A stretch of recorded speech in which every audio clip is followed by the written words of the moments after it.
Chapter 294. What? I Ching was stunned, as if he had just started to think about this. After a while he seemed to wake up. His serious face seemed to explode, quickly turning red, replaced by a look of panic. I like master? His eyes subconsciously glanced at the person in front. But before he could meet the other's eyes, his head dropped like a child who had done something wrong. His feelings towards master, so it turned out to be like? He liked master. If liking meant being with master forever, then it should be liking. Hey, you really don't know. Lo Moon clicked his tongue. He didn't even know and directly confessed. This move, one look and he could tell that it was a first that. Master. I Ching's whole body shrunk. His impassioned look of asking for answers was instantly like a punctured ball. He peeked at Shen Ying with some trepidation and cautiousness. Hey, say something. Lo Moon gave Shen Ying a push. Say what? Shen Ying coughed. Chef's sudden move really made her a little confused. She felt a little nervous for no reason. He's stupid, you're stupid too? Lo Moon directly rolled his eyes. Give me an explanation whether he's dead or alive. With that said, he added, I'm telling you, you won't find someone as good at cooking as Chef. No matter what, they were brothers who had fought together before. He had to give them a push out of friendship. Sigh, so troublesome, dating and whatnot. Troublesome my ass. Chef. Shen Ying then turned to look at I Ching seriously. I Ching stiffened, as if still immersed in the truth exposed by Lo Moon. But he couldn't help but secretly look at her with a red face. Master. Have you thought clearly about what you want to say to me? I Ching was stunned. A trace of confusion flashed across his eyes. His whole body was in a daze. He lowered his head, and didn't reply for a long time. Sigh. Shen Ying sighed. Then that's it for now. We'll talk when you've thought it through. She waved her hand, planning to end the meeting. It's almost noon. It's time to have lunch. With that said, she stood up, and was just about to ask Chef to get to work. I like master. He suddenly opened his mouth, as if he had figured something out. His voice was even louder than before. He looked up straight into Shen Ying's eyes. His face was already as red as a tomato, but he still said word by word. If the idea of having master as my own in my heart means that I like you, then I would like you to be my master. Then disciple likes master, a long time ago. I like and only like master. Shen Ying. Lo Moon. Holy shit, this confession is even better. After a long time. But I might not like you very much. Lo Moon felt a little cold these few days. Ever since Chef's unexpected confession seemed to have failed. Although the two of them didn't seem to have any difference, the one who should be playing games was playing games. And the one who should be cooking was cooking. However, he felt that there was a low pressure in the room. As an onlooker, Lo Moon felt a little suffocated, especially when she accidentally caught sight of Chef's infinitely sorrowful gaze. More importantly, hey, aren't you going to do something about it? Lo Moon pointed at the busy figure in the kitchen. Do what? Shen Ying was stunned. What else can it be? Lo Moon rolled his eyes at her. Chef, he's starting to cook again. Is it strange that he's cooking? He's chef. It's not strange that he's cooking, but there's no need to cook more than 10 meals a day, right? Lo Moon pointed at the table full of dishes. Since that day, Chef had never left the kitchen. He had been cooped up in there to cook. He had seen people who got drunk after falling out of love, but he had never seen someone who kept cooking after falling out of love. It was also very hard for him to buy groceries, okay? I said I'm full, but he won't stop. Shen Ying spread her hands. Suddenly, she seemed to have thought of something. Oh yes, Father Nyo, remember to pay for the gas. Get lost. He glared at her. After a while, he couldn't help but ask, do you really not have any feelings for Chef? A little, I guess. If you do, then go for it. Lo Moon said. When did you become such a wishy-washy person? Didn't she see that Chef's heart was broken? Shen Ying turned to glance at him. He's different. How is he different? Lo Moon looked confused. He couldn't figure it out before. Don't tell me you can't see it? All these years, everyone can see that he has feelings for you. He's about to dig his heart out for you. That's why it's different. Shen Ying frowned and let out a long sigh. I am indeed a little interested in him. But it's just a little. I don't know how long it will last, and I don't know when it will be over. If a relationship is destined to fail from the start, it's better not to start. Moon was shocked. He gave her a strange look. You're afraid that if you break up in the future, you'll hurt Chef's heart. Ying's eyes turned. I think so. Are you sick? Moon suddenly reached out and touched her head. You don't have a fever. You're already full. Why did your IQ drop? Get lost. Ying slapped his hand away. What happened to all those big principles that you used to trick me? Why aren't you taking them out now? Moon rolled his eyes at her. Do you know what you're doing now? You're being spoiled. Huh. He finally threw the word back at her face. Instantly, his whole body felt refreshed. Is there anyone like you who breaks up as soon as they start dating? How do you know that you'll definitely break up with Chef in the future? Although things like relationships are quite unreliable, not everything will be replaced by time. I don't. I know that compared to you, Chef is indeed more affectionate and more persistent. You know that, and Chef knows that too. But when two people are together, it's not like they're competing in martial arts. Who's more and who's less? You're only thinking about what will happen if you break up in the future? Why don't you think about how much happiness you'll get when you're together? No, I'm afraid. You're afraid that you'll hurt his heart in the future. But now he's hurt too. But aren't you saying that no one can predict what will happen in the future? If you don't go and torment yourself, who knows what will happen? Why are you not willing to torment yourself when it comes to relationships? All right, as long as you're happy. When did you become such a pessimistic coward? In the past. Before he could finish, Ying suddenly stood up, giving him a fright. You mean you want me to accept it first? Yes, what are you afraid of? All right. Huh. Father Neo paused. He suddenly had a bad feeling. Chapter 295. Ying scanned him from head to toe, and suddenly gave him a strange look. She seemed to have thought of something. A moment later, her expression changed and her eyes brightened. Father Neo, you're right. I've decided to listen to you. She agreed just like that. We agreed. Father Neo was the one who asked me to agree to this. What? Agreed on what? Agreed on what? So if anything really happens in the future, you have to bear the responsibility bravely? What do you mean? Moon was confused. Bear the responsibility bravely? Can you explain yourself? Ying, however, did not reply. She hurried into the kitchen and pulled Chef out excitedly. Master? Chef was also confused. Is there something urgent? Come back to the room with me and talk about life. I Ching was stunned. What does Master want to say? Let's talk on the bed. With that said, she pushed the door open and threw Chef onto the bed. The next moment, there was a loud bang and the door was slammed shut. Moon. Hey, control yourselves. Mind your image. Do you have to be so wild in broad daylight? And the big light bulb was still on. He did not want to hear any discordant voices. Before Ching could react, Ying had already leaned over. She was so close that she was almost touching his body. He panicked. Before he could speak, Ying's slightly cold voice suddenly sounded beside his ear. Chef, I have a way to go back to the other world. Ching was stunned. His eyes widened. He could go back. Master together? He asked anxiously. Ying nodded and leaned closer. But you might have to suffer. All right. I haven't said anything and you've agreed? I believe everything Master says. Ying stiffened. She looked away uncomfortably.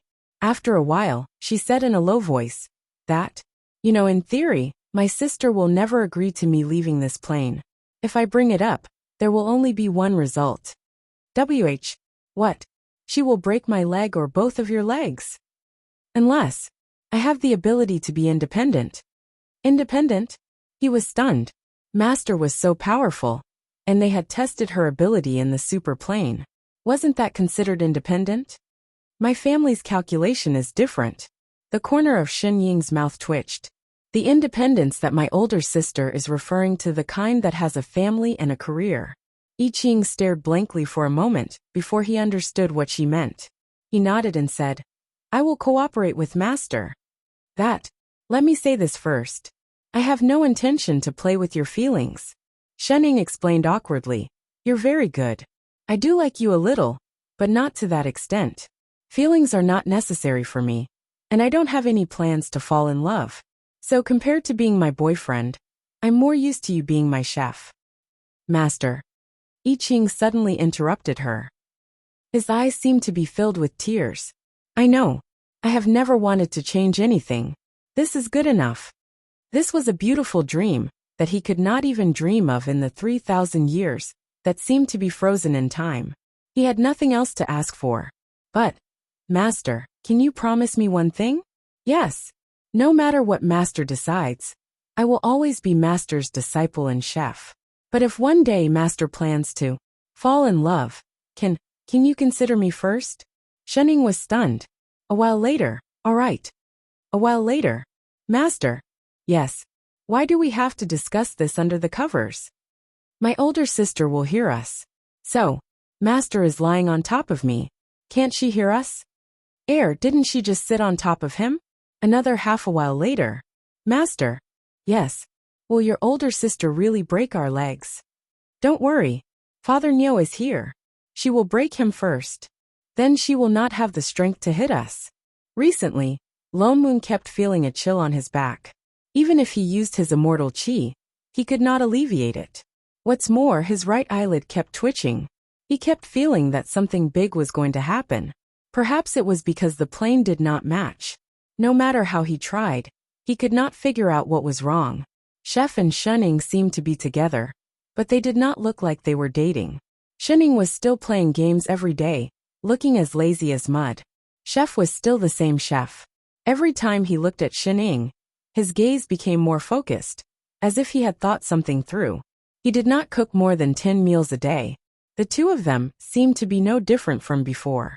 It made him wonder if it was his imagination that day when Shenning pulled I Ching into her room and did not come out for half a day.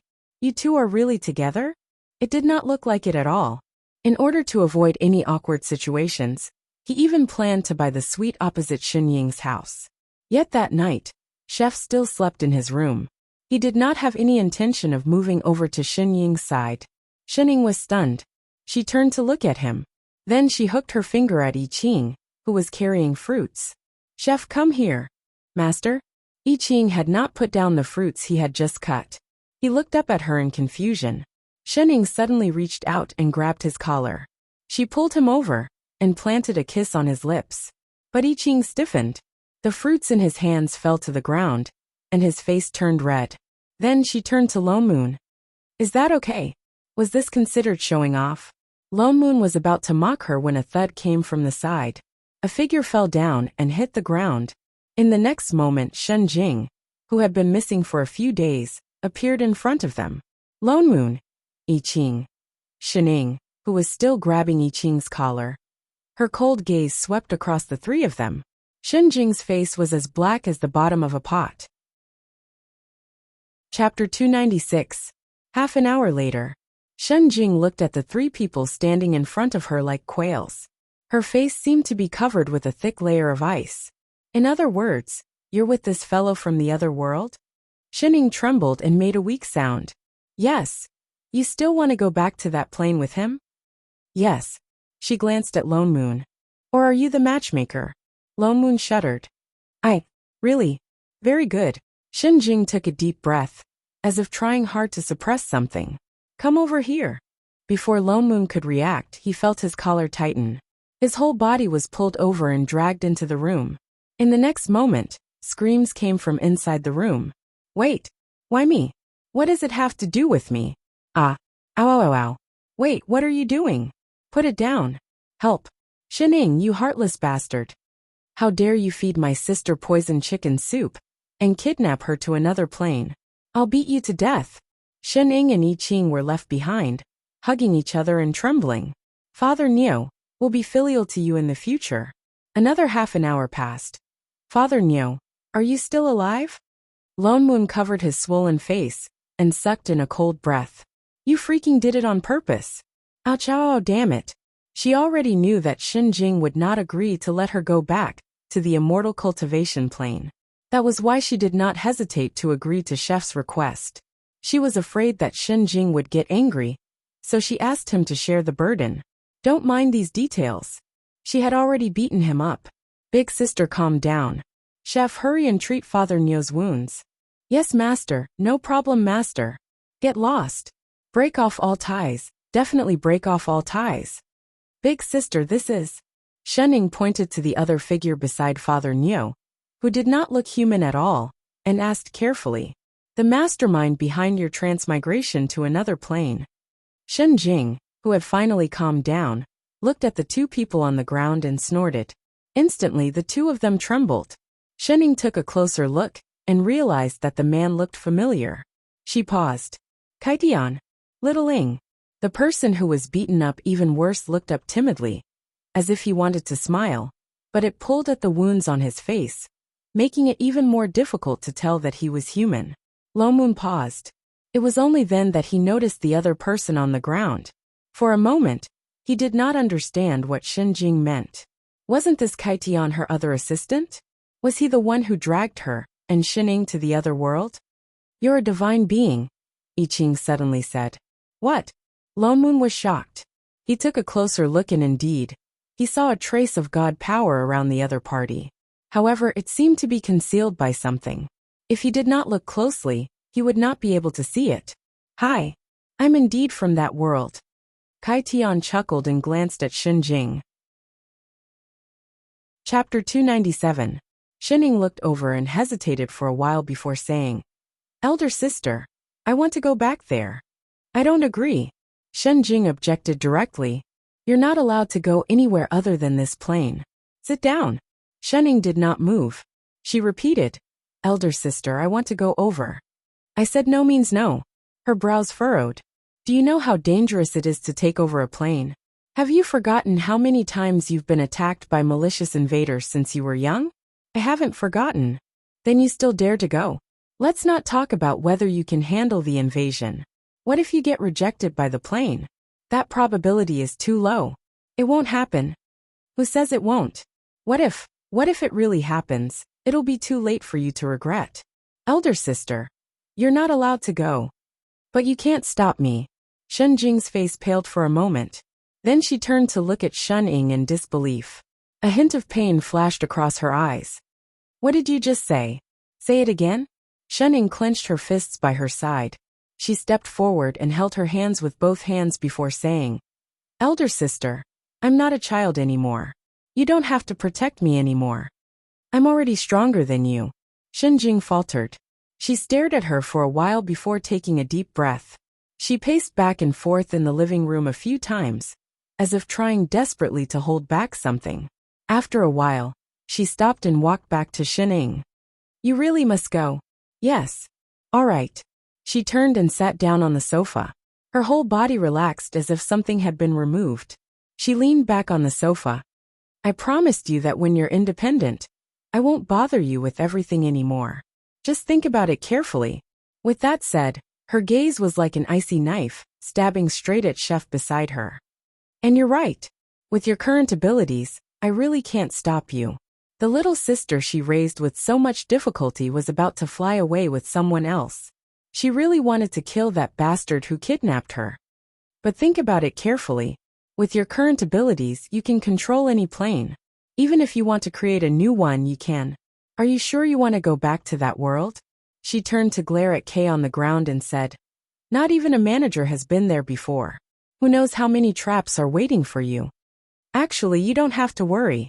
Littling already dealt with the biggest problem last time. Kaitian was still lying on the ground, pretending to be a quail when his eyes lit up. He immediately said, Plus, I can help too. Humph. Shen Jing snorted coldly. You speak as if you can escape from under my nose. Super Kaitian coward immediately shrank back. I can bring Father Nyo and Chef along, Shen Ying said. He's more useful than Kaitian. Kaitian. Fine, he was stabbed in the back again. He can. Shen Jing pointed at the person who had occupied her kitchen the moment he arrived, then looked at Lone Moon. But he is originally from this world. If he goes to your side, it would more or less affect the plane. What if I become the manager's assistant? Shen Ying asked. Assistant? She frowned and turned to look at the traitor Kaitian on the ground. Becoming an assistant could indeed change the ownership of the plane. Think carefully. You can only have 2 assistants, and you can't change them. If not for this reason, she would have beaten Kaitian to death. Shining nodded vigorously. Having Father Nyo is enough. She could already see her permanent vacation waving at her. Lone Moon, who was suddenly affirmed. Shining was saying this to get them to go back to that world, wasn't she? She definitely was, right? Why did she suddenly have a bad feeling about this? Forget it. Your current abilities have already surpassed the existence of the plane. I can't control you anymore. You can decide for yourself. But before that, she turned and began to stare daggers at Kaitian. Then she kicked him. Since Littling has already decided to take over the plane, I won't pursue what you did previously. But you better settle the mess on your side otherwise. Yes, boss. No problem, boss. Kaitian immediately straightened his back. He felt as if he had been hit by a pie. This was great. Their plane finally had a manager. His years of hard work had not gone to waste. He was so happy that he wanted to cry. Asterisk, asterisk, asterisk, asterisk, asterisk, asterisk, asterisk, asterisk. Lone Moon never thought that they would be able to return to the immortal cultivation world so soon. What's more, Shening had become the manager of that world. In other words, he could do whatever he wanted in the 3 realms. Although it seemed like it was the same in the past, being able to return to a familiar place made him excited for no reason. Shinjing merely drew a line in the air and opened a white passageway. Large amounts of familiar immortal chi surged towards them. They could faintly see the familiar scene inside.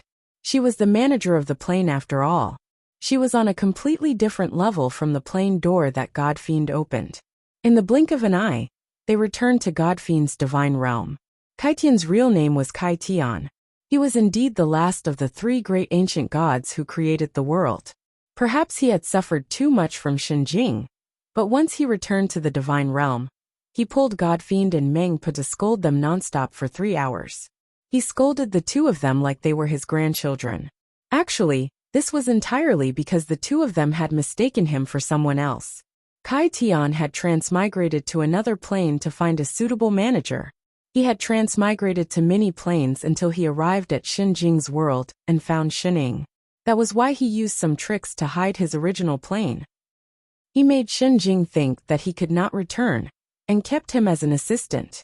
He secretly connected the 2 worlds, and wanted to send Shining over. But Shinjing was a siscon, and had always kept a close eye on her. He never found a chance. Until Shining went on vacation, but it was during this period of time that Godfiend, who had been waiting in the original world for a long time, predicted that Lone Moon could solve the crisis in the demon world. Coincidentally, because of Kaitian's preparations, the plane could be connected. That was why he thought that Lone Moon was the manager that Kaitian had chosen, and directly pulled him over. But Lone Moon had cultivated for hundreds of years, and completely did not display the ability to control planes. In addition, Kaitian did not respond. Godfiend was completely disappointed with the manager. In addition, after Shening transmigrated, she had always treated this world as a vacation. She did not reveal any of her abilities in terms of planes. In addition, Shening changed when she transmigrated. Even they could not predict her limits. This made Godfiend feel threatened, and treated her as an intruder. He found a chance to kick Shening out of the plane together with Lone Moon, after resolving the crisis in the demon world. Lone Moon wanted to beat Godfiend up, but on account that Kaitian had already made a move, he endured it. After Kaitian gave his instructions, he returned to the other plane. He had already accepted Shinjing's assistant seal. Even though he was originally a creation god here, he no longer belonged to this plane. That was why he could only go back and continue working for Shinjing. He might also have to add in Shinying's previous job. Chapter 298. Boss, we've been waiting for you for a long time. You're finally here. The Godfiend, who knew the truth, blinked his eyes like stars. He looked at Shening with sparkling eyes. He no longer had the fake look from before. He looked very obedient. Loman's mouth twitched. Wait my ass. He was the one who kicked them back to the plane. Sect Master, I knew you'd be different. Mengpa, who was basically implicated by the God Fiend, looked excited. Boss, I was blind not to recognize you before. In the future, we'll be at your beck and call and fight for a harmonious and perfect 3 realms for life. Sect Master, under your leadership, our 3 realms will definitely prosper and become better. Boss, all living beings in the 3 realms will become one. Sect Master, the glory plane will grow and multiply. Shening. I Ching. Lone Moon. Enough, the 2 of you became heaven-splitting ancient gods through flattery, right? Shening. Lone Moon nudged the person beside him. Didn't Xinjing tell you to come over and bind the plane first, before you can be considered as the manager of this world? You should know how to operate it, right? Huh. Shen Ying's hand that was chewing on the fruit paused. Without Xinjing's suppression, she returned to her lazy self. What huh? You can begin. Only by binding the plane would one have the ability to open the plane door freely. And according to Xinjing, taking over the plane was very dangerous. He could not help but feel nervous. Oh. Shening nodded. She took a few steps forward lazily and closed her eyes. In less than 2 seconds she opened them again. It's done. What? It's done? What happened to the promised danger? What happened to the what if? Shening nodded. This was too fast. There was no lightning or any special effects. At the very least, they should have signed a contract, right? Was the binding of the plane too casual? Or was this plane too immoral? Oh yes. Shening suddenly thought of something. She turned to the God Fiend. Do you have a pen and paper? Yes. The God Fiend immediately nodded his head like a chick pecking at grains. With a wave of his hand, an illusion instantly materialized in front of him, along with the table and chairs. He smiled even more radiantly and said, Boss, please. Shening walked over and sat down. She picked up the brush and started writing. After a while, she picked up the 2 pieces of paper and handed one over. What's this? Lone Moon subconsciously took it. Proof of you and Chef's assistance. Lone Moon stared blankly at it. He read it carefully several times before he recognized what was written on the paper. I hereby hire Mr. Father Nyo to be the assistant plane manager of Q23333 Immortal Spirit Plane, and hereby grant this certificate. Plane Management Committee *year *month *day. Winky face, what the hell? So the position of a manager's assistant was also this casual. Just a piece of paper? Also, what was this brush writing that looked like a dog crawling? If you don't know how to use a brush, can't you make a fountain pen? And to hell with Father Nyo.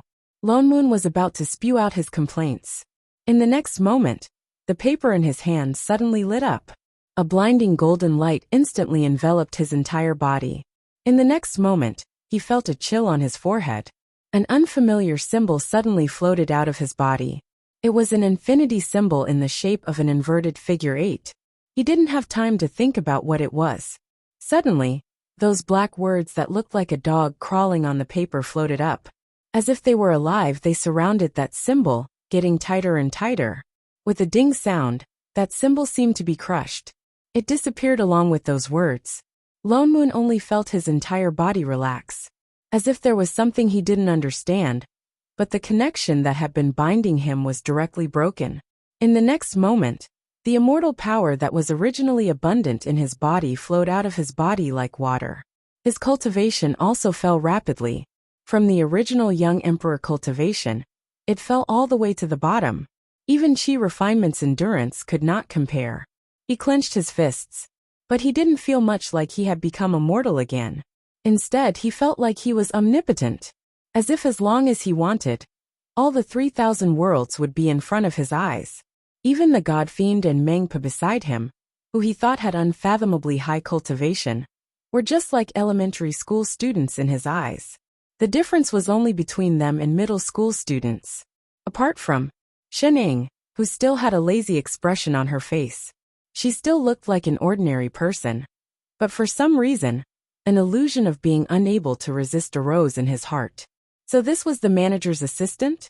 It felt like he had the authority of a GM. Lone Moon was a little confused. He turned to look at I Ching, who was also holding a piece of paper. Chef, you? He stopped mid-sentence. His eyes widened. Holy shit. In contrast to his relaxed expression, Chef's face was pale. He was sweating profusely. An infinity symbol also appeared on his body. But for some reason, the words on Xin Ying's letter of appointment only wrapped around that symbol. They did not directly crush it. And the longer time passed, the paler Chef's face became. Even his body seemed to be unstable. He fell straight down. Chef. Shunning helped him sit down. She looked at the infinity symbol that was still floating on his forehead. Her eyes turned cold. She turned to look at the god fiend behind her. What did you do to him? This meant that the rules of the plane were binding him. The god fiend's whole body trembled. His legs turned to jelly. He could not help but kneel down. Boss, this has nothing to do with me. He chose to transmigrate on his own. I couldn't stop him. Sect Master. Meng Pa looked conflicted. Elder I Ching. In order to transmigrate to find you, he used up all his cultivation to open the plane gate. Now that his body is about to collapse, of course he can't withstand the manager's seal. What? Lone Moon exclaimed, his face full of disbelief. He transmigrated on his own. Wasn't it the god fiend who opened the plane gate? We don't have the ability to open the plane gate at any time, the god fiend said weakly. The god fiend said weakly. Otherwise, he would not have waited so long to send Xin Ying and Lone Moon back. What's more, there's a manager on that side. It was already very hard for him not to be discovered. But Shening clearly helped him repair his body. When Chef first transmigrated, he indeed looked like he was on his last breath.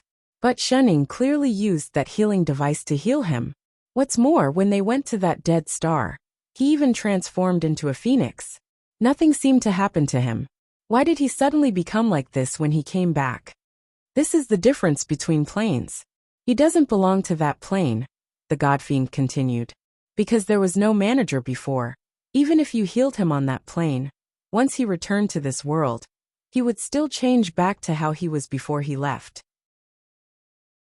Chapter 299. Lone Moon looked down. Indeed, streaks of blood appeared on Chef's body, as if something was cutting into his body. The glaring red even stained Xin Ying's clothes. He had seen Chef's injuries before. With the power of this plane, there was no way he could heal them.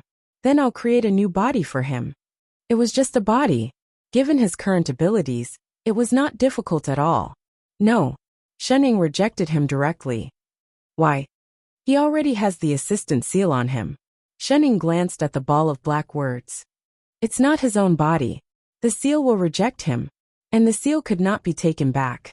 Reject? Lone Moon paused. Reject his body. Wouldn't that mean he can only be a floater in the future? Shit. Shen Jing said before that there could only be 2 assistants, and they could not be removed. That meant that Shening could not take back the seal. Then what do we do? Actually, there is a solution. The god fiend raised his claws. Speak, what solution? The god fiend immediately said. His body is only injured. He can go to the mortal realm and reincarnate into a new body. The reincarnated body belonged to him. Isn't that obvious? Lone Moon rolled his eyes. Who didn't know that?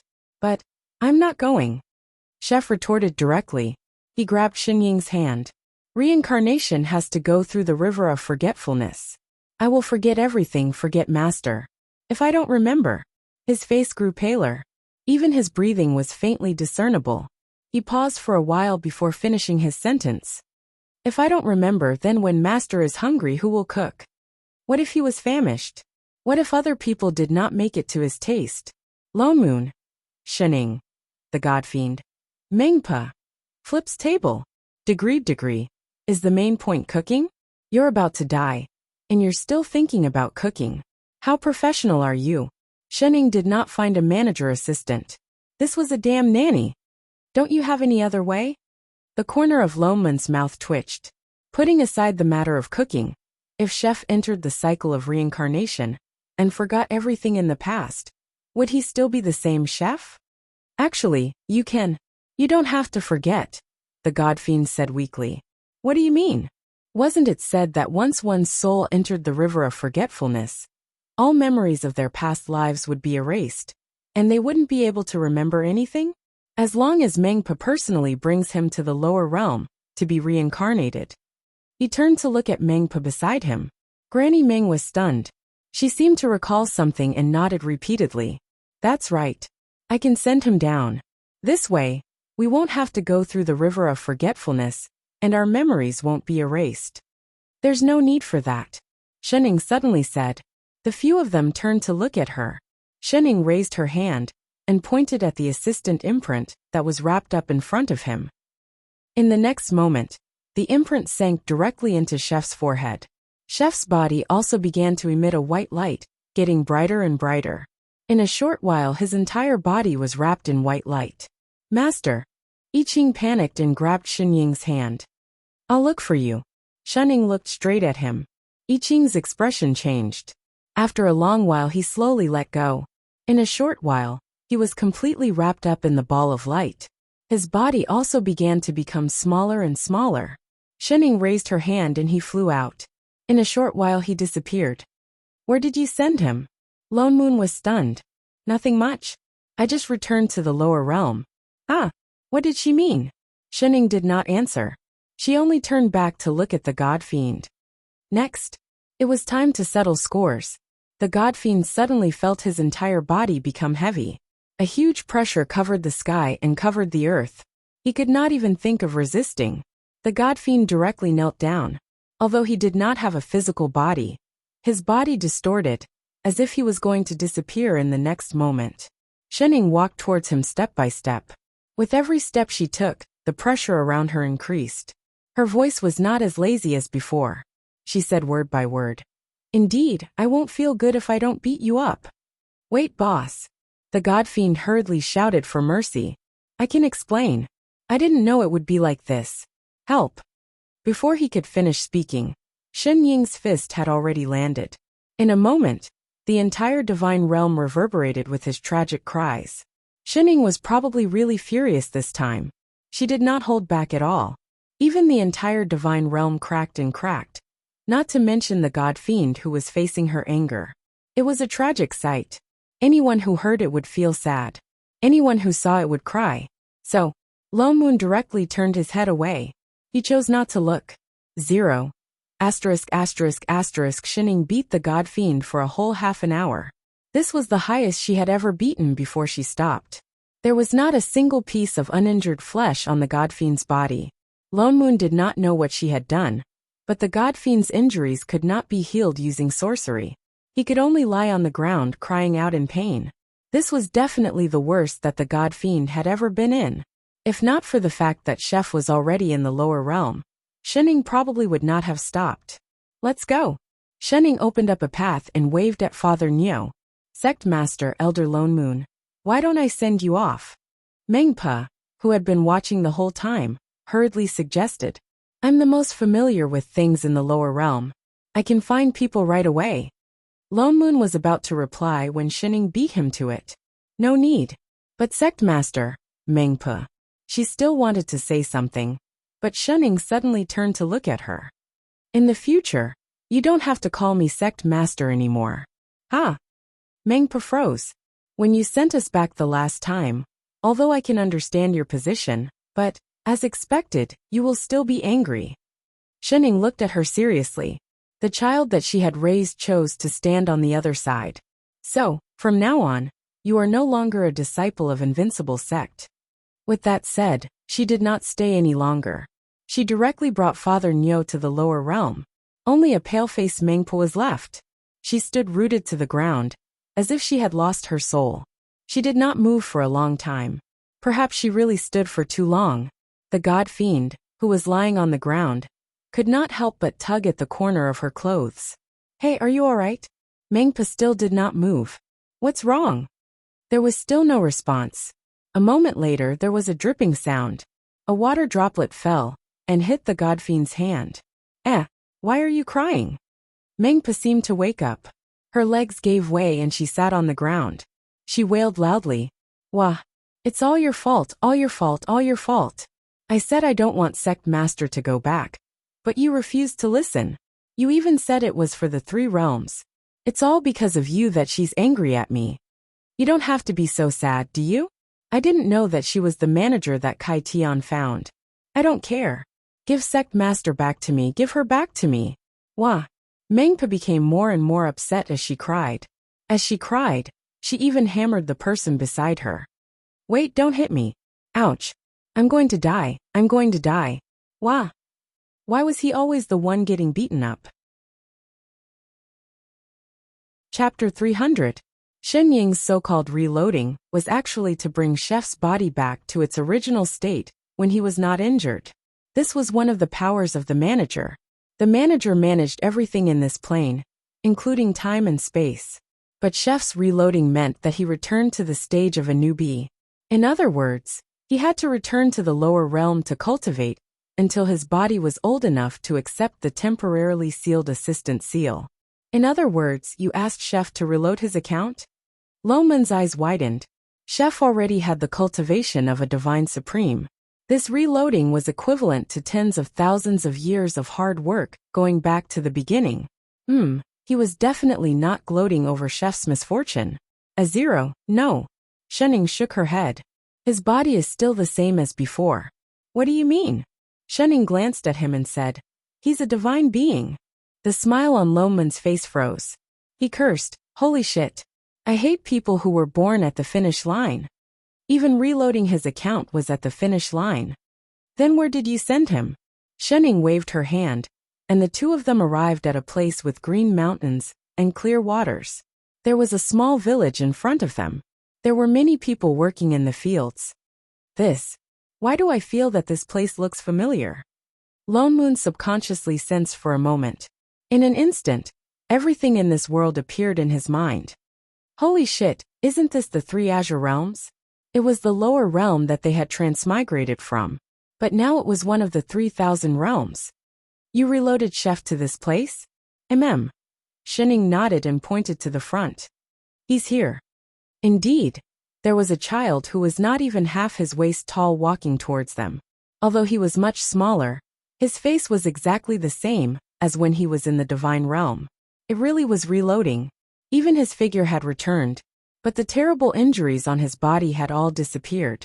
Lone Moon heaved a sigh of relief. His figure flashed, and he appeared beside the child.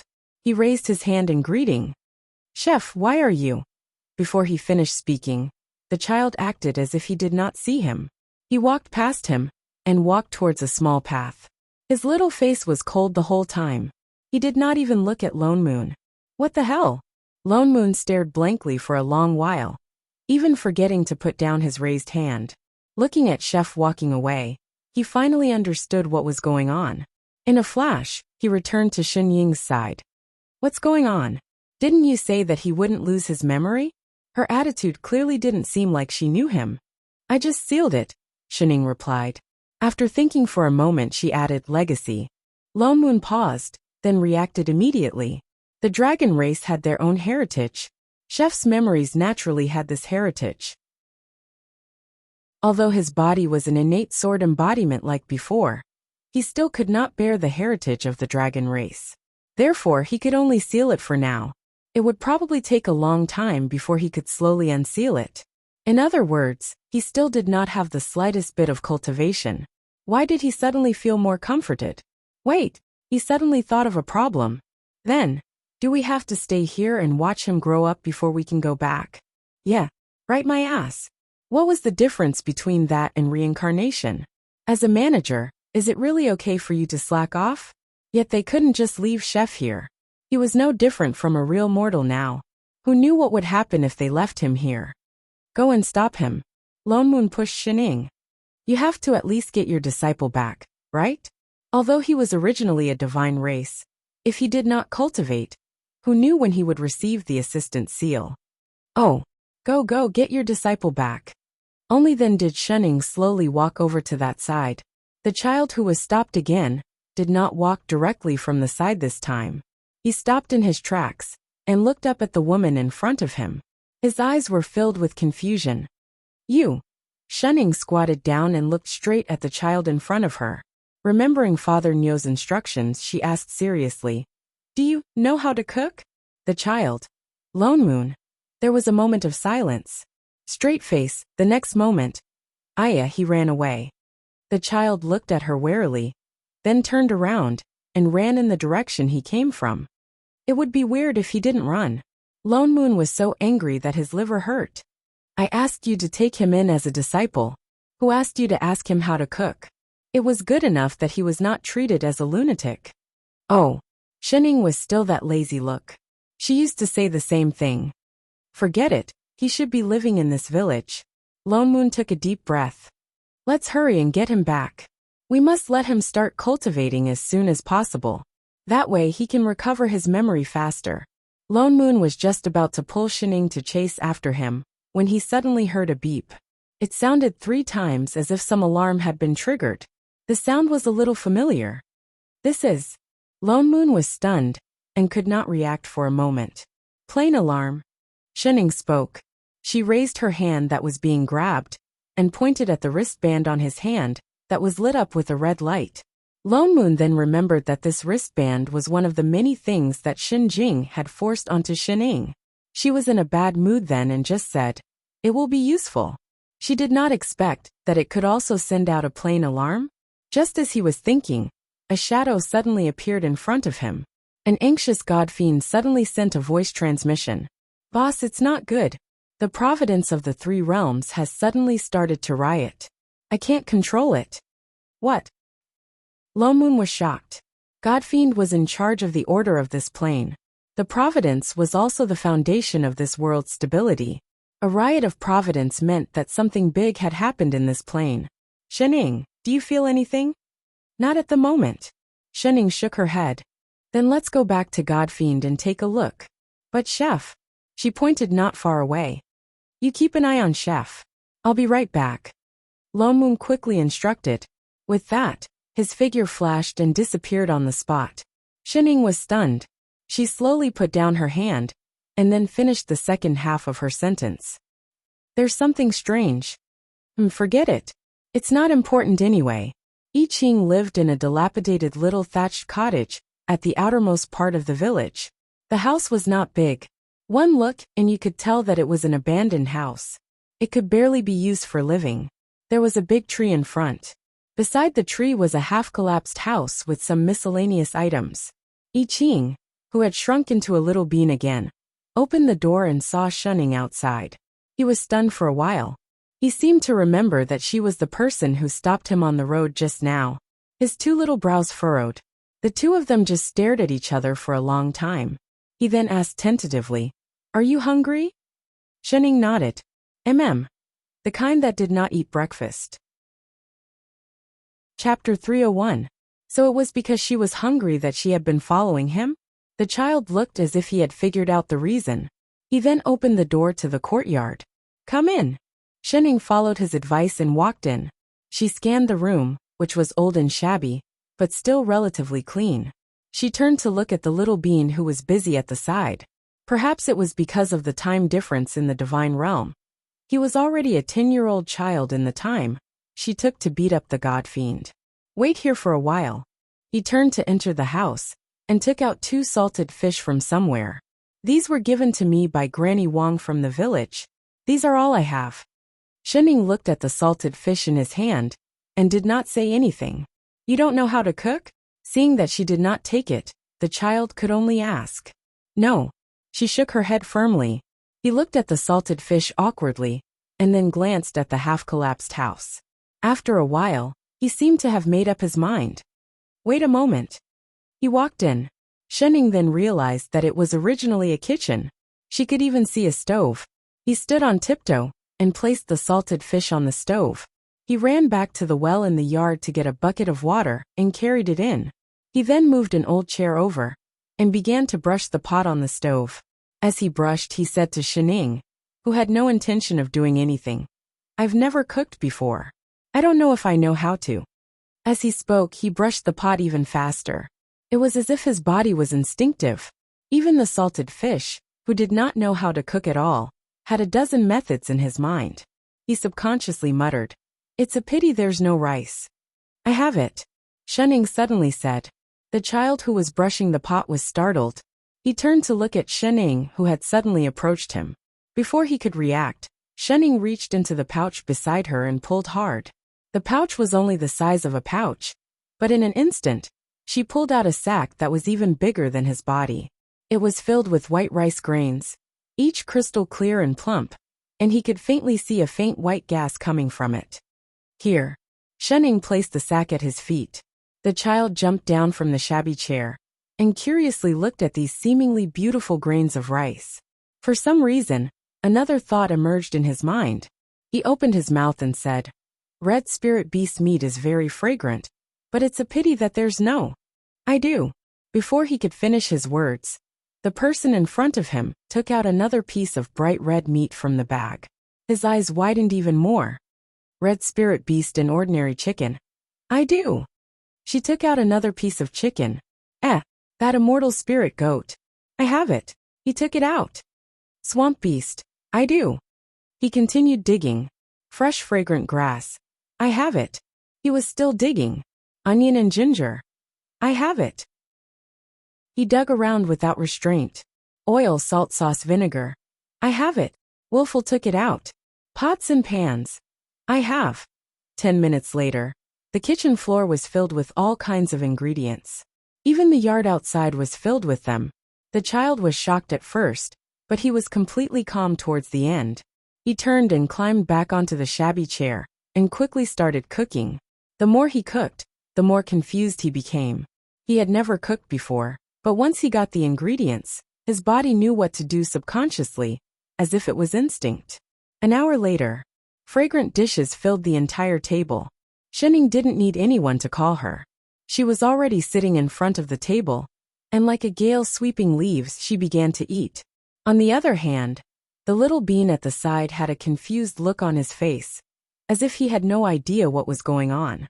He glanced at the person eating happily beside him, but he didn't feel the slightest bit out of place, as if this was how it was supposed to be. He turned to look at the leftover ingredients on the floor, and then nudged the person next to him. "Do you want to keep it?" Shenning stopped eating and directly pulled off the storage bag beside her and handed it over. The child was stunned and subconsciously took it.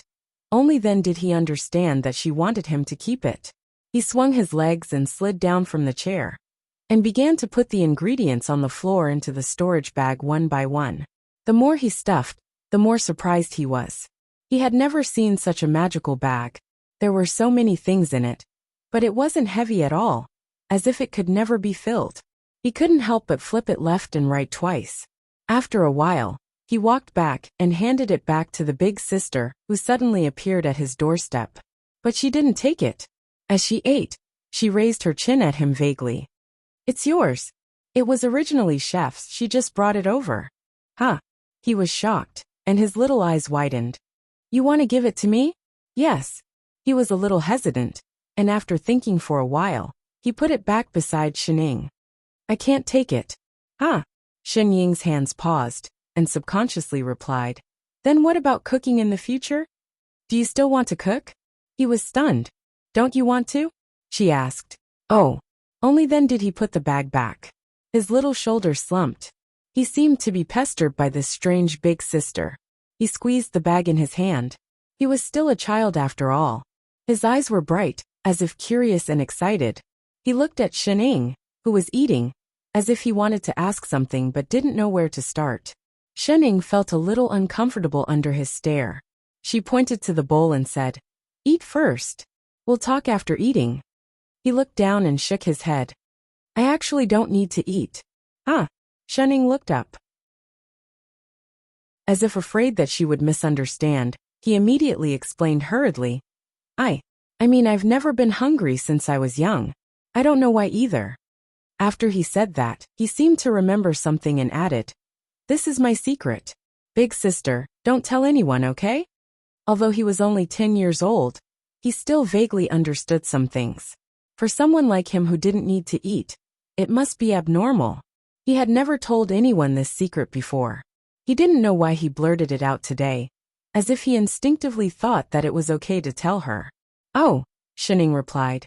Then, as if remembering something, she continued to eat. Shenning ate very quickly, but there were too many dishes on the table. After half an hour, she had only eaten less than half of them. She kept eating, and the child kept watching from the side. He tried his best to hold back the questions in his heart, watching as she was about to put down her chopsticks. His little face lit up instantly. Just as he was about to speak, a young male voice suddenly came from outside the house. "Hey, wild boy, are you there?" A little head squeezed through the door of the courtyard.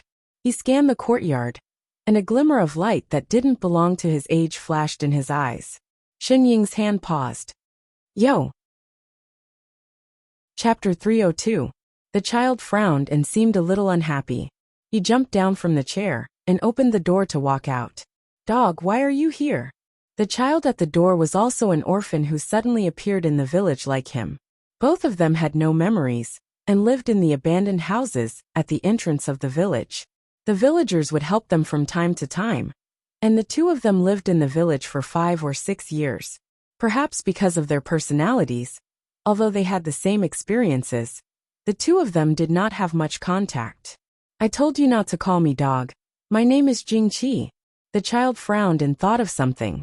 He shook the sweet potato in his hand and said with enthusiasm, "Grandma Wang gave me a sweet potato. Let's eat it together?" "No need." He shook his head. Jingqi did not listen to him at all. He directly stuffed the sweet potato into his hand, and the child had to catch it. "Eat, eat," Jingqi urged. He took a bite and looked at the child while eating. "We are in the same boat. It's normal to help each other." He chuckled and looked generous. His eyes rolled as if he thought of something. He snorted and said, "This village is full of unruly people. How dare they say it's a village protected by immortals?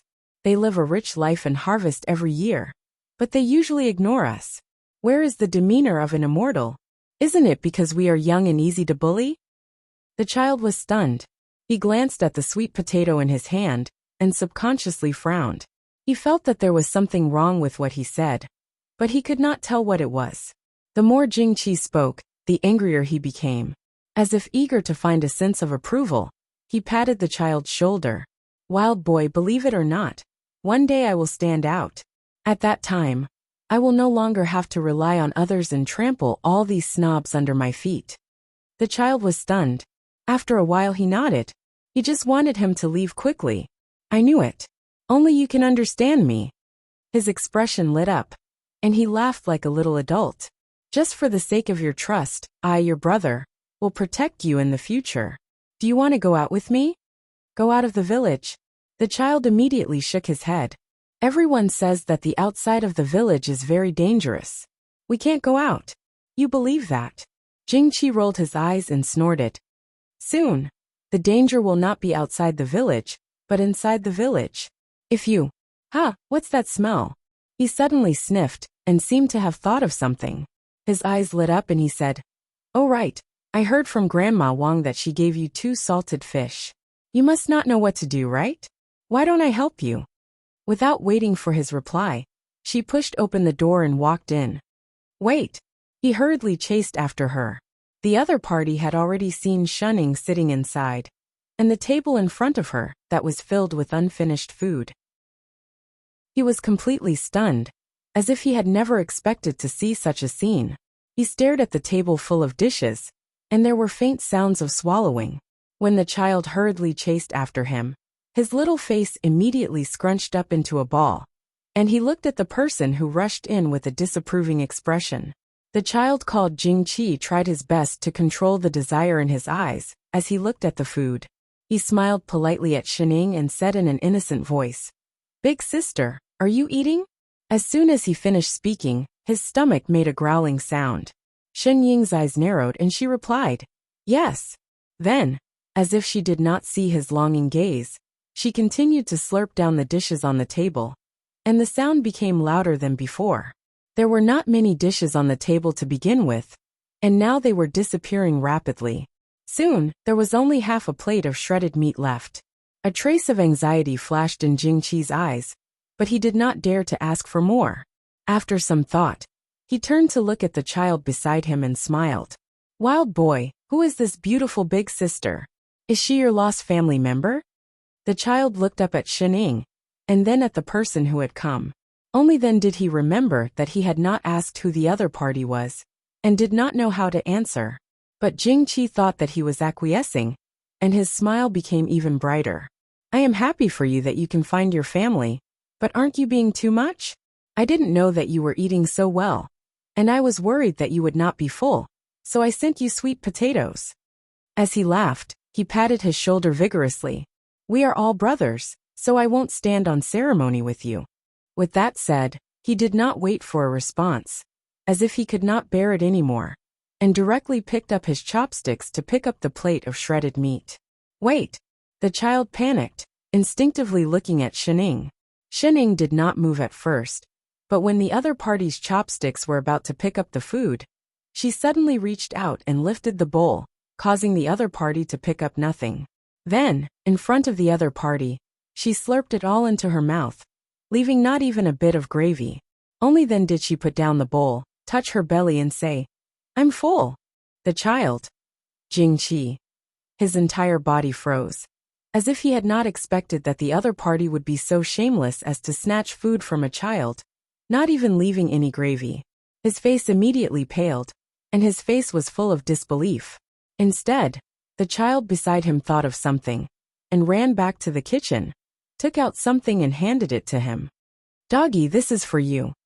Unsurprisingly, it was the 2 salted fish. Jingqi was stunned for a moment, and a sense of humiliation that he had never felt before rose in his heart. Anger suddenly surged, and he slapped the child's hand away. What do you mean? Do you think I'm a beggar? Not knowing if it was because of anger, his entire face turned red, and his whole body began to tremble. Wild kid, I did not expect you to be like the people in the village, such a selfish person. Do you think I care about your dishes? The child touched his red hand. At first, he was not angry, but now he frowned and said seriously, These are big sisters, I can't give them to you on her behalf, but the salted fish are mine. With that said, he handed the fish in his hand. You! The other party became even angrier. He looked at Shining, as if he wanted to explode in anger, but in the end he was afraid, and could only turn to glare at the child beside him. To think that I thought you were different from the others, and wanted to help you. I did not expect. You will pay for your stupidity. He seemed to have thought of something, and with a cold snort, he turned and stormed out. He looked as if the other party had really let down his great kindness. On the other hand, the child looked confused, completely not knowing what was going on. He was not wrong. Those dishes were all brought by Big Sister. He was only responsible for cooking. Of course, Doggy had to ask Big Sister if he wanted to eat. Just as he was thinking, a big hand landed on his head. That Big Sister who could conjure many ingredients suddenly reached out and touched his head, looking straight into his eyes. He only felt a warmth in his heart, and a sense of joy rose in him for no reason. Was Big Sister comforting him? He subconsciously moved closer, wanting to let this trace of warmth linger a little longer. But he saw that she suddenly bent down and gave him a beautiful smile that made his heart tremble. In the next moment, a sweet voice sounded in his ear. It's time to wash the dishes. Chapter 303. By the time the child was done, the sky had already darkened. Every house had their lights on. His house had no lights, so they could only rely on the moonlight to see. The child pushed open the door, only to find that Big Sister was sprawled on the table, looking drowsy. He climbed onto the chair and pushed her hand before asking curiously, Big Sister, it's already dark, aren't you going home? Shining tilted her head lazily and looked at him nodding. I am. Then, I'm waiting for my parents. The child faltered, as if he did not understand her words, and was about to ask. Suddenly, a gust of wind blew from the door, and he subconsciously closed his eyes. In the next moment, a deep voice suddenly sounded. I'm back, Shining, have you settled it? He looked up, only to find that there was suddenly one more person in the house, dressed in white with black hair, surrounded by a faint layer of white chi, holding a jade flute in his hand. He did not look like a real person, and for some reason, he felt a little familiar. He took a step back a little wary, but Big Sister, who was still sprawled on the table, suddenly tilted her head. Father Neo, what took you so long? She did not even make it for dinner. I went to an immortal sect on the way to register. Lone Moon directly sat on the chair at the side, looking up at the cold face of the child opposite him. We can't always stay in this small mountain village. The spirit chi here is too thin, not suitable for cultivation. I found a suitable sect, and will set off tomorrow morning. Oh, Shening responded. I haven't found out what happened to God Fiend. He frowned. For the time being, I don't know what happened to the plane, but the providence suddenly began to tilt, and he can't adjust it no matter what he does, and is about to jump up in anxiety. I can only find out that the direction of the tilt is in the nearby lower realms. Oh, the matter of providence is the most troublesome, and can't be forcefully taken back. It has to be used slowly. Oh, Wedo, you're the manager after all. Can't you be more careful? Lone Moon rolled his eyes at her. At least find out who exactly it tilted to? I know. What? He stood up abruptly. You know. Yes, I saw it earlier. She nodded and added. 2 hours ago. Holy shit, that person is in the 3 Azure worlds. Where is he? Let's go. She must be a fake manager. Lone Moon took a deep breath and resisted the urge to tear her apart. Where did you go? Which direction? East, west, or north and south? Damn it, he couldn't expect her to know the way. In other words, that person had once stayed in this village. Lone Moon frowned and turned to look outside the door. It's no wonder that when we came to this village in the day, it was peaceful. But now the demonic aura is so strong. Looks like tonight won't be peaceful. As soon as he finished speaking, there was a loud bang not far away, as if something had been broken. There seemed to be a flash of white light in the sky. In the next moment, a series of roars could be heard. It sounded like the roar of a tiger and the cry of a fox. All sorts of sounds were mixed together. The originally quiet village suddenly became lively. All sorts of cries and screams could be heard. There was no lack of screams and screams of demons. Obviously, something had appeared. Big sister. The child standing at the side was shocked. He moved towards Shening with some fear. You can actually be afraid? Lone Moon's eyes flashed with surprise. He looked gloating. It's really not easy to live long. You look much cuter than that fake child in the divine world. The child was stunned. Although he did not understand what Lone Moon was saying, he seemed to be angered by his teasing tone. He took a deep breath and walked out. He sat back on the chair with a serious expression. His little hands were clenched tightly, and he sat up straight. What an uncute child. Aren't you going to help? Shening looked outside and gestured. There's a protective array in this village. What we broke was only the outer layer. Lone Moon had no intention of moving at all. Although the array inside is not very powerful, it should be able to protect tens of villagers for a night. As long as they don't come out and court their own deaths. What's more, there's an immortal sect nearby. With so many demons barging in, they will naturally sense it. At most, they will send people here at dawn. Shening did not reply. She only glanced at him. And Godfiend also said that. Lone Moon continued with a serious expression. The fate of mortals is predetermined. We'd better not interfere easily. Oh. Shen Ying's eyes narrowed. She suddenly said, You listened to him? Lone Moon's whole body stiffened. As if recalling something, he cursed under his breath. Shit, damn it. He almost got tricked by that bastard Godfiend again. He stood up directly and instructed the child opposite him. Look after her. The next moment, his figure flashed and he directly rushed out. The child was stunned. For a moment, he did not understand what Lone Moon meant. But he still turned his head and looked closely at the person beside him. In a short while, the terrifying roars outside became much softer. There were even some faint cheers. Shening continued to play dead on the table. The child's expression also became much better. Until on the right side, there was a loud rumble. It sounded like something was collapsing. It was accompanied by a tiger's roar. His face instantly turned pale. He stood up abruptly and exclaimed, Granny Wong. With that said, he directly turned and rushed out. Che dash. Before Shening could finish speaking, the other party had already disappeared. She could only sigh.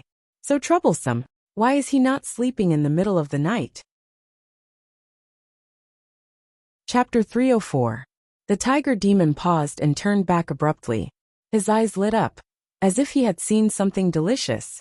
His saliva dripped down. Women! Ha ha ha ha. What luck do I have today? All of them are coming to me. I like to eat the flesh of young women the most.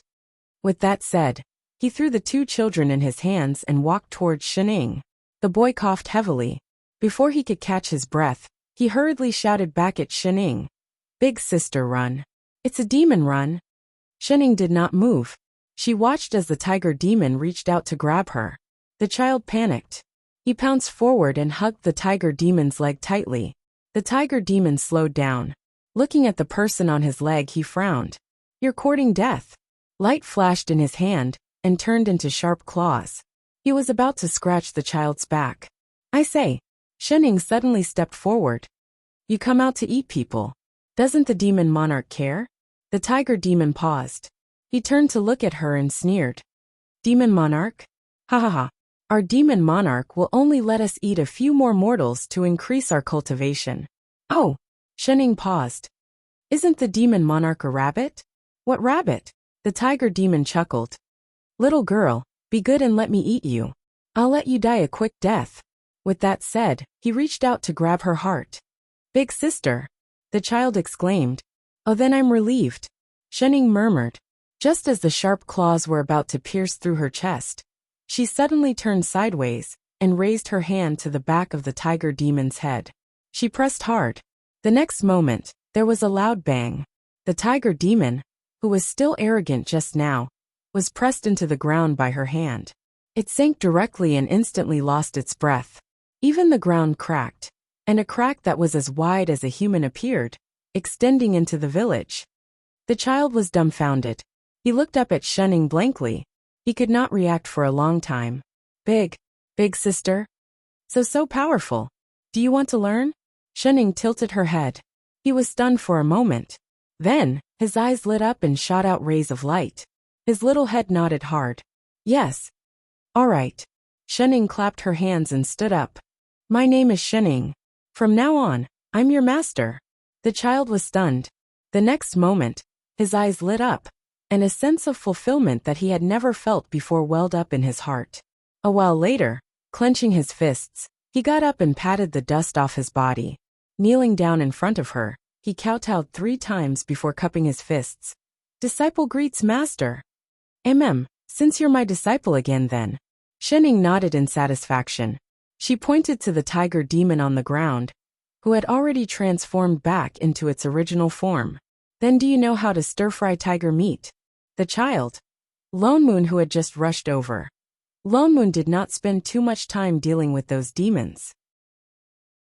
Although there were many demons this time, they were all 5th or 6th level demons.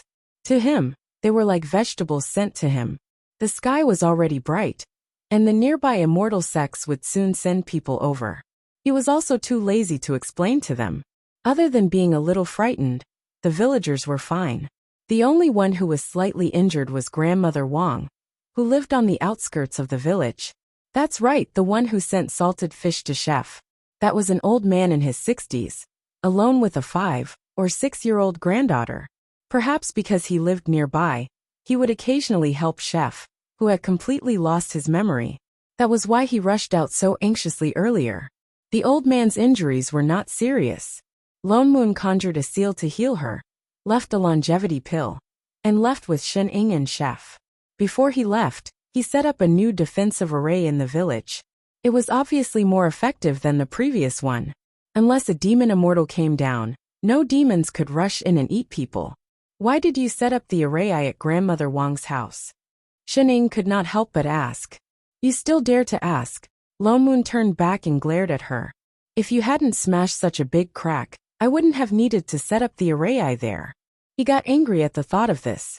He had been collecting demons well when a crack suddenly appeared behind him, directly splitting the village into 2.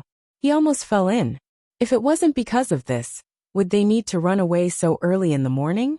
Oh, she didn't use much strength. Oh, your sister.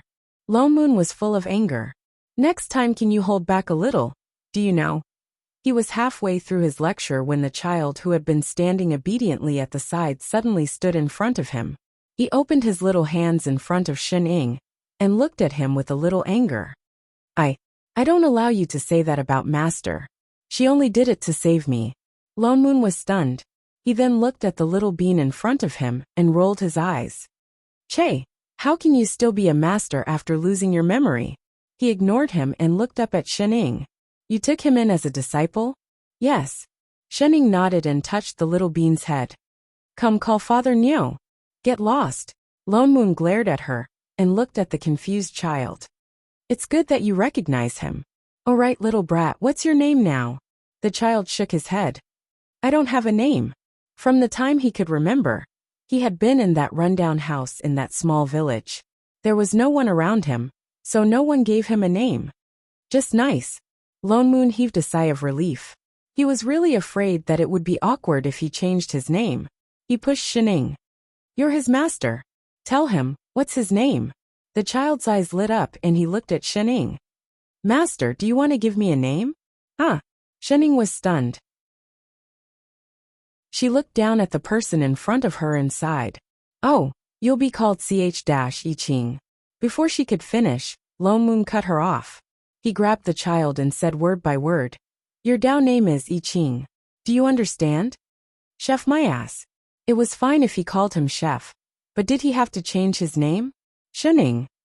Wasn't this called getting used to it? I Ching.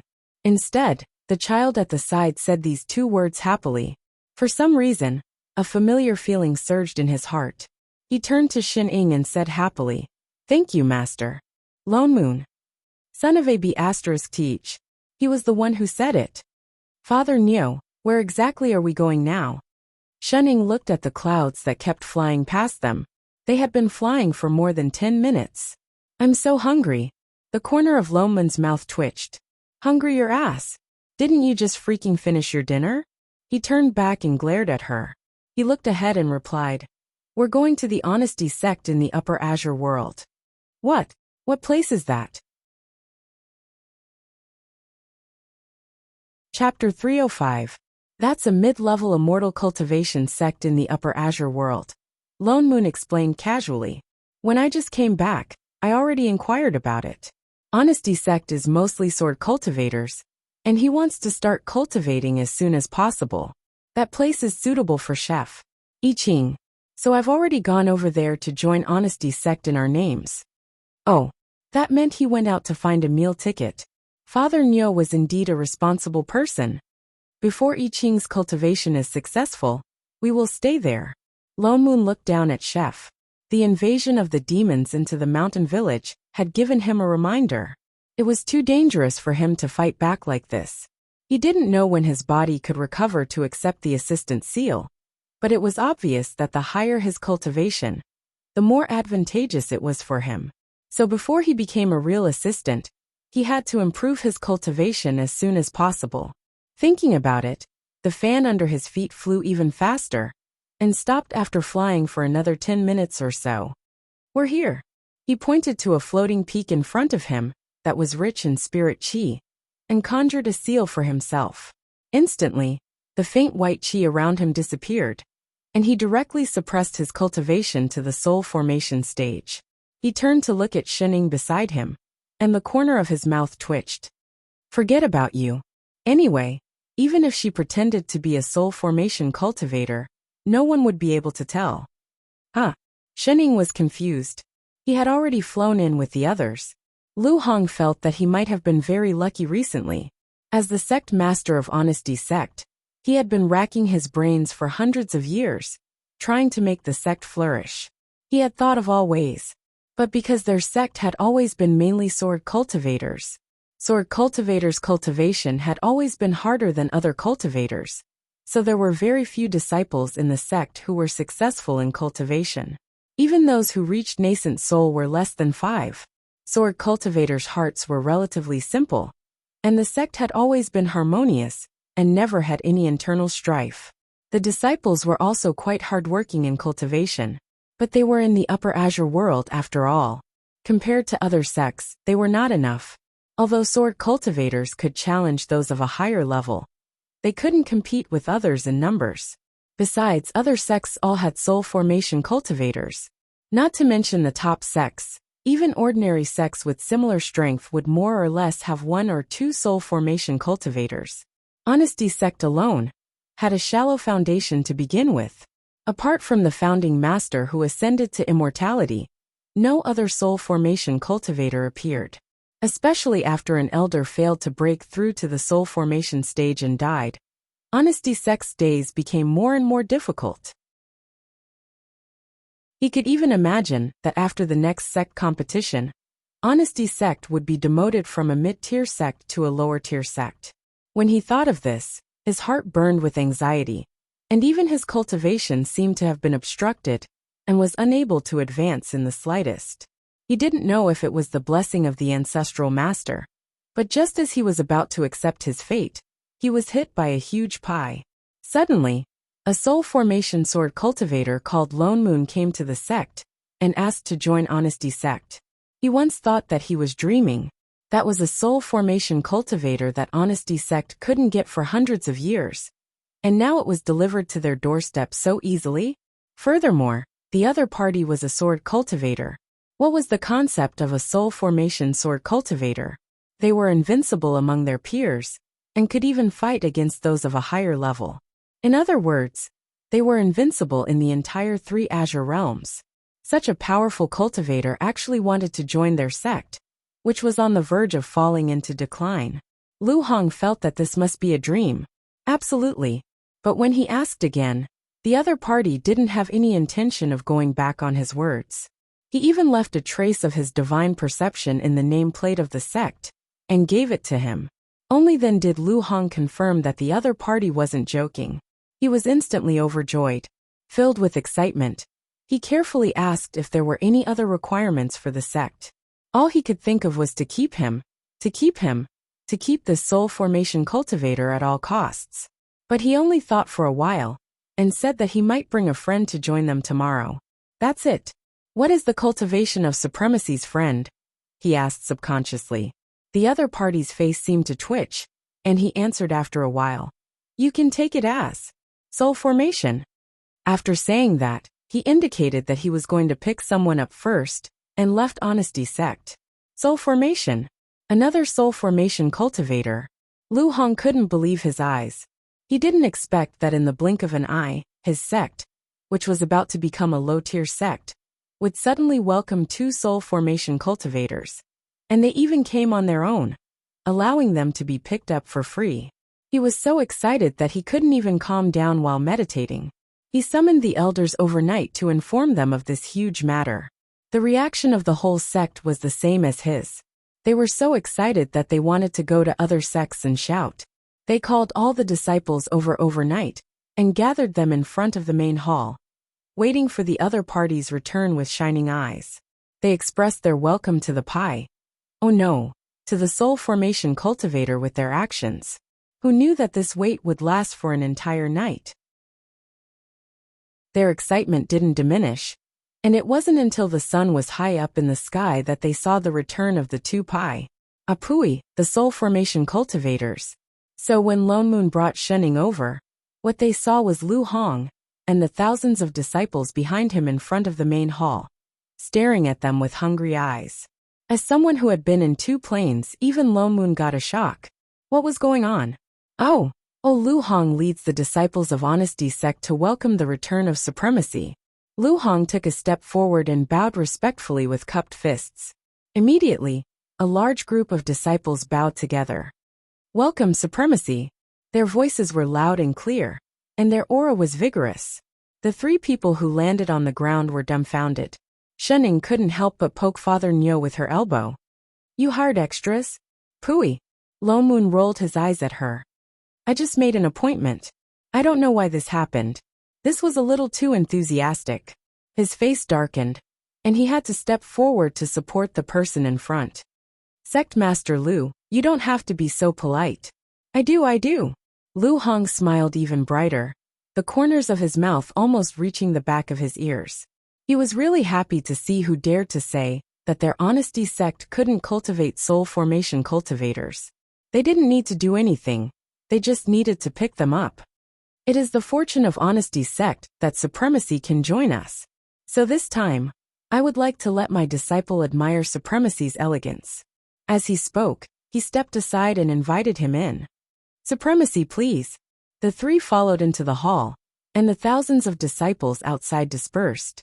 But from time to time, they could feel several curious eyes looking at them, intentionally or unintentionally. Only Lu Hong and another nascent soul cultivator were left in the hall. Lone Moon first did a routine business exchange with the sect master. After a while, he looked at the two and said, "Oh yes, we just came here and are not familiar with our sect. Is the soul formation cultivator in the sect here?" They were going to stay here for a long time after all, and it was necessary to bow to them. Chapter 306. Lu Hong stiffened, and a trace of surprise flashed across his face. Could it be that he didn't know that there were no soul formation cultivators in Honesty sect? He immediately became nervous, afraid that the other party would go back on his words. He exchanged a look with the junior brother beside him before speaking carefully.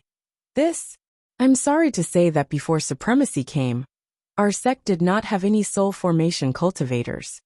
Lone Moon didn't expect that this sect would be so weak, but thinking that it was a mid-tier immortal sect, he didn't mind.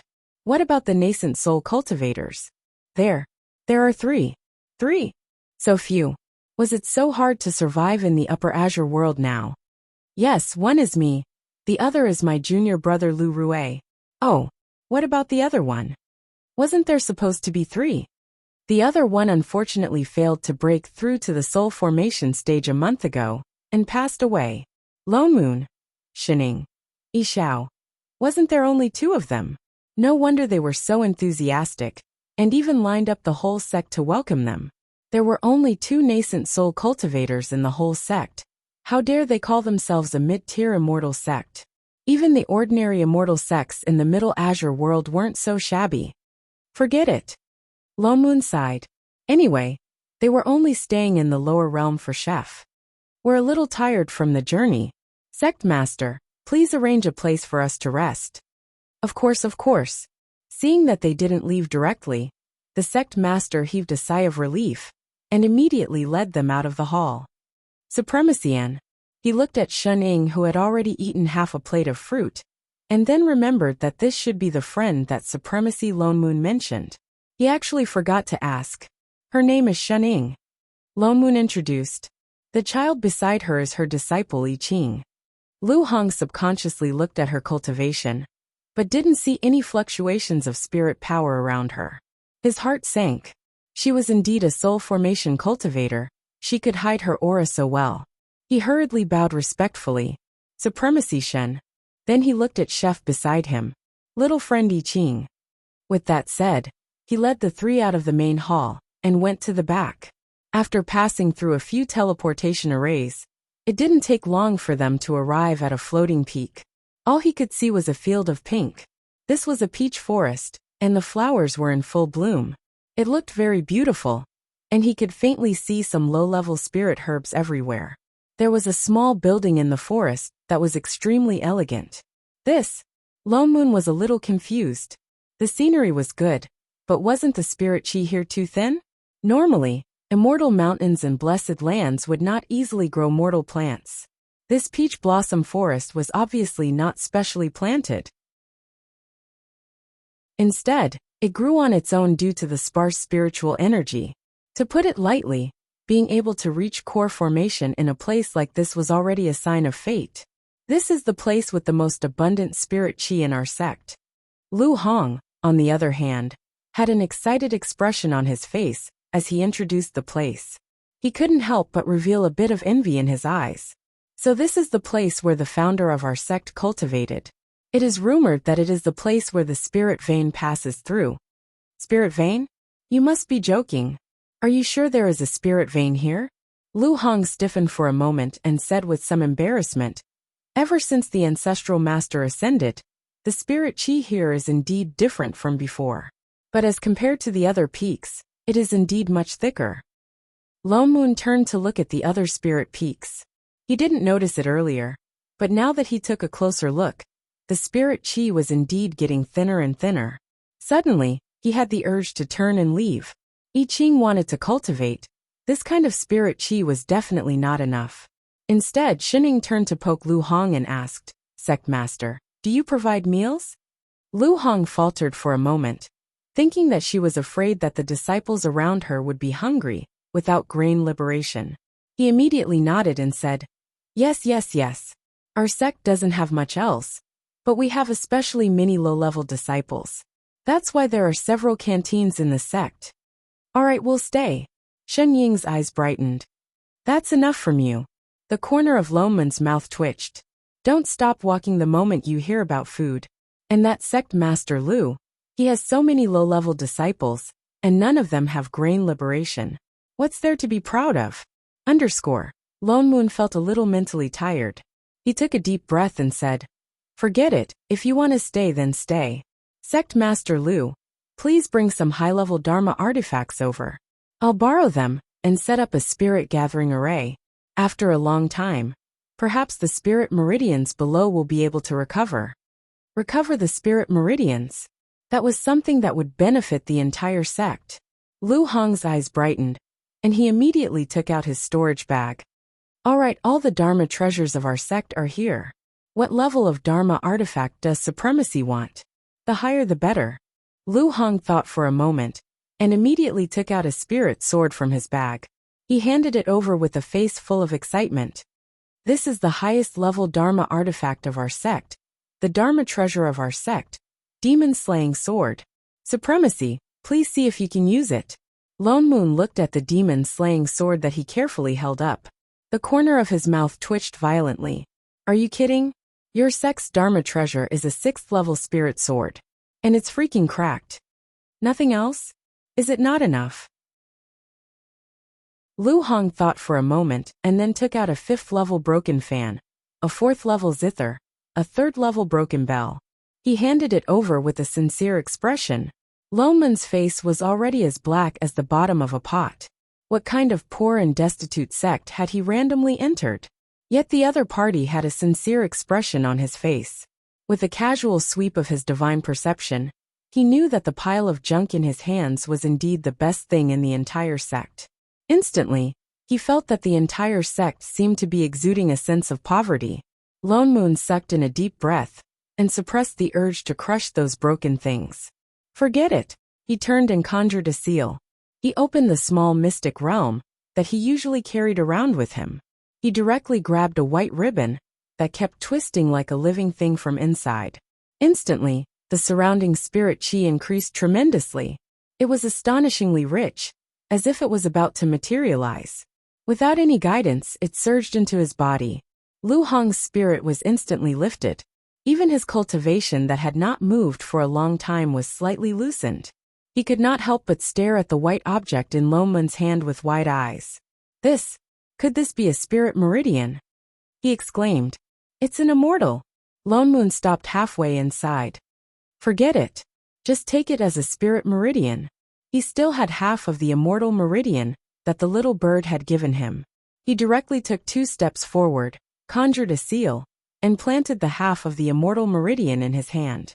In an instant, something spread out from the entire floating peak. The originally thin spiritual chi instantly surged and filled every corner of the sect. The ground also shook. With the help of spirit chi, Honesty Sect, which was originally floating more than 10 meters in the air, began to rise straight up. In a moment, it was already floating above the clouds. The richer the spirit chi in the blessed land, the higher it would float. This was common knowledge in the 3 azure realms. But no one had ever seen it go straight up into the sky. Lu Hong was so shocked that he dropped the Dharma artifact in his hand. He opened his mouth wide in disbelief. "Come with me for a while." Lone Moon tugged at the dumbfounded Lu Hong. "Supremacy, where are we going?" Lu Hong was still confused. "To check the accounts." I just can't stand the sight of you being so poor." Lu Hong. Shining. I Ching. Fruit Daddy was still the same daddy.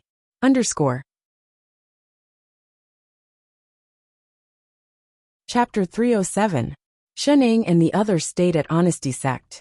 Because of the Immortal Meridian, Honesty Sect, which was supposed to be a low-class sect, became the sect with the densest spirit chi in the Upper Azure world. Immortal chi was denser spirit chi. Although it was only a small section of the broken meridian, it was hundreds of times stronger than ordinary spirit meridians. And the peach blossoms all over the mountain, because the ordinary plants could not withstand the dense spirit qi, withered visibly, and the spirit plants all over the ground began to grow wildly.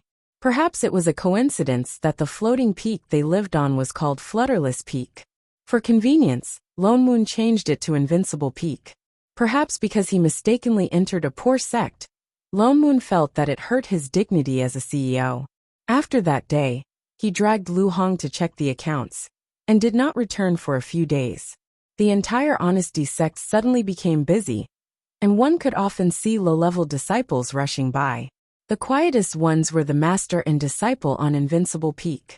Shening lived a good life of eating and sleeping every day, completely letting herself go, until Father Neo finally remembered the purpose of coming down to the lower realm and returned. I went around to find out more these few days. Lone Moon said with a heavy expression. The spirit qi in the Azure world is much thinner than before. No wonder Honesty sect still had thousands of disciples despite having so little spirit energy. According to the last time we ascended, it has already been millions of years. The 4 great clans of the past no longer exist. He sighed, feeling as if the world had changed and things remained the same, but the people had changed. Oh, Shening responded. She was not as emotional as he was. She already knew it when she first saw Long Worm. I think the decrease in spirit qi should be related to Azure world becoming an independent world. Lone Moon guessed that this was an immortal mystic realm in the past, and a world nurtured by immortal meridians. Naturally, there was plenty of spirit qi, and so many soul formation and itinerant immortals. But since Azure world became one of the 3,000 worlds, all the spirit qi was nurtured by heaven and earth, so it was natural that it would be thin. There were gains and losses. It seemed like it would be more than 100 times harder for people in Azure world to ascend and become immortals. Oh, Shening continued to eat her pastry.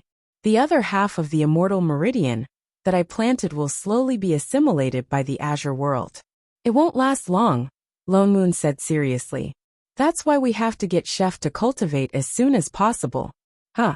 Why is he still immortal? Before he could finish, he glanced at I Ching, who was holding a plate at the side, and exploded. Huh? Shening paused. Your sister. Lone Moon snatched the cake from her hands.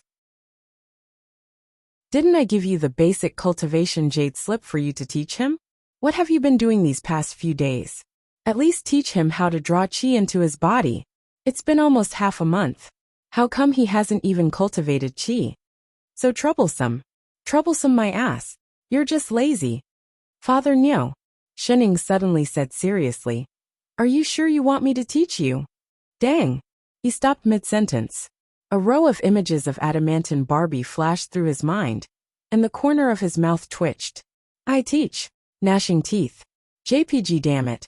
If I Ching really became a body cultivator, he would disband Invincible sect when he got back. Chef, sit down cross-legged. He turned to look at I Ching. I Ching paused and subconsciously turned to look at Shening. Seeing that she had no intention of objecting, he put down the cake in his hand and turned to sit down. Very good. The achievement of pushing the blame to others is complete. Greater than over equal to. After you sense the spirit qi, just follow this method. Lone Moon pointed a finger at his forehead. A trace of spirit qi flowed through his meridians. Just as he was about to withdraw it, a large amount of spirit qi surged into I Ching's body, squeezing out the spirit qi that he did not have time to withdraw. His cultivation level also rose in a straight line. Qi refinement level 1. Qi refinement level 2. Until it stopped at Qi refinement level 3. Holy shit. Lone Moon was shocked. Qi refinement had always been fast, but this was way too fast. Ordinary people would need at least 1 or 2 years to reach Qi refinement level 3. How long did he take? Not more than 10 seconds. What's going on? He looked up at the person beside him. He's Chef. Shening replied matter-of-factly. Isn't that obvious? Of course He paused and widened his eyes. You're not going to say that apart from his body, his cultivation level did not drop as well, are you? Chef was a dragon. His initial cultivation level was divine realm. His body was special now. It could not withstand too much cultivation. He looked like a mortal before, because he did not have spirit qi. In other words, As long as he had enough spirit qi, he would not need to cultivate at all. That's right. Son of a b****, this bunch of damn cheats. I Ching looked at his little hand curiously. His eyes brightened. He was a child after all. He turned his head and looked at Shening, who was behind him. His face was filled with, "I've learned it, please praise me, please reward me." Shening paused. She picked up a cake from the table and handed it over. "Here. Reward." I Ching's expression brightened. He immediately stood up and took the cake. So the master and disciple happily ate the cake together. Lone Moon. King retard. Just as he was about to say something, a person flew over hurriedly from afar. "Greetings, Supremacy." The person bowed in Lone Moon's direction. "What's the matter?" Lone Moon recognized him as the disciple beside Lu Hong. "Supremacy, Sect Master has an urgent matter. He wants to invite Supremacy to the main hall." Lone Moon frowned. Ever since he checked the accounts, Lu Hong ran away faster than a rabbit every time he saw him. Why did he take the initiative to invite him this time? "Got it. I'll go over right away." He lowered his head and glanced at I Ching beside him. The corner of his mouth twitched, but he could not help but add, "You should stabilize your cultivation first. You created your own sword technique. I can't teach you. You can only rely on yourself to slowly understand it." "Yes." I Ching nodded his little head, his face still cold and indifferent. Lone Moon then followed the disciple and flew towards the main peak. When the figure disappeared, I Ching's demeanor changed instantly. He was no longer cold like before. He was still a child after all. No matter how calm he was, he could not suppress the excitement of his first cultivation. He pulled Shening aside and asked her about it. Master, was that cultivation just now? I see a lot of colorful lights around me. Master, was that spirit qi? I have those lights in my body now." Master, after I have that spirit qi in my body, will I be as powerful as Master? Master, what is the sword technique that Supremacy wanted me to figure out? How do I figure it out? Master, is it? He asked faster and faster. It was as if he did not need to answer. He just poured out all the questions in his heart. Shening. This time Chef seemed a little talkative.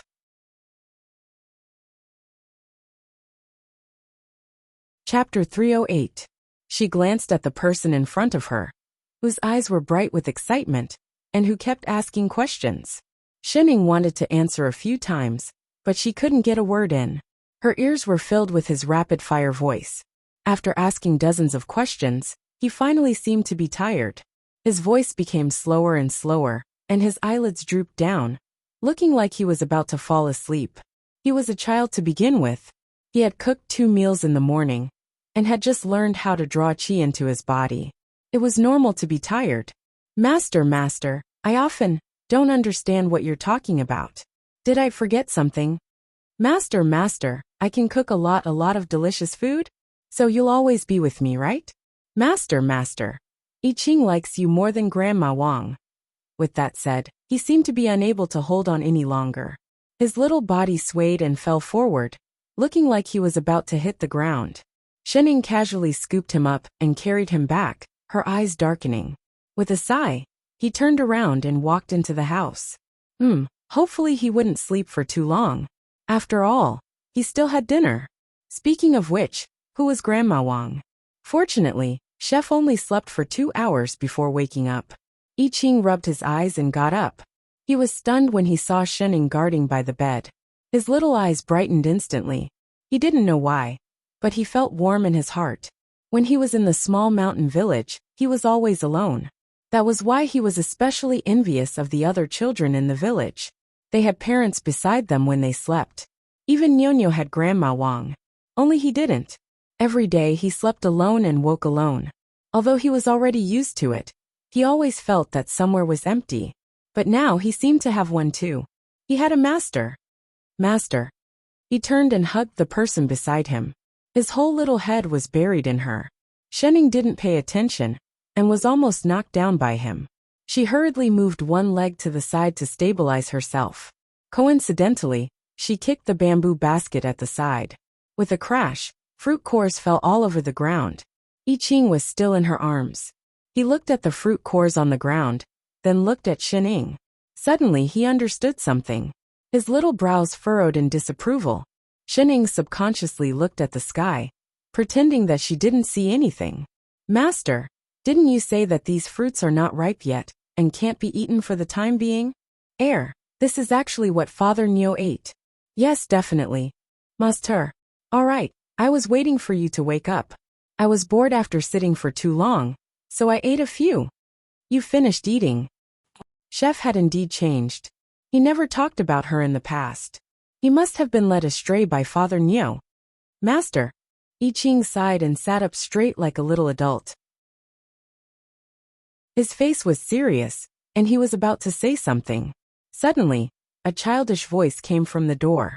He said carefully, Disciple Lu Tao requests to see Supremacy Shen. Uncle Master I Ching? Lu Tao.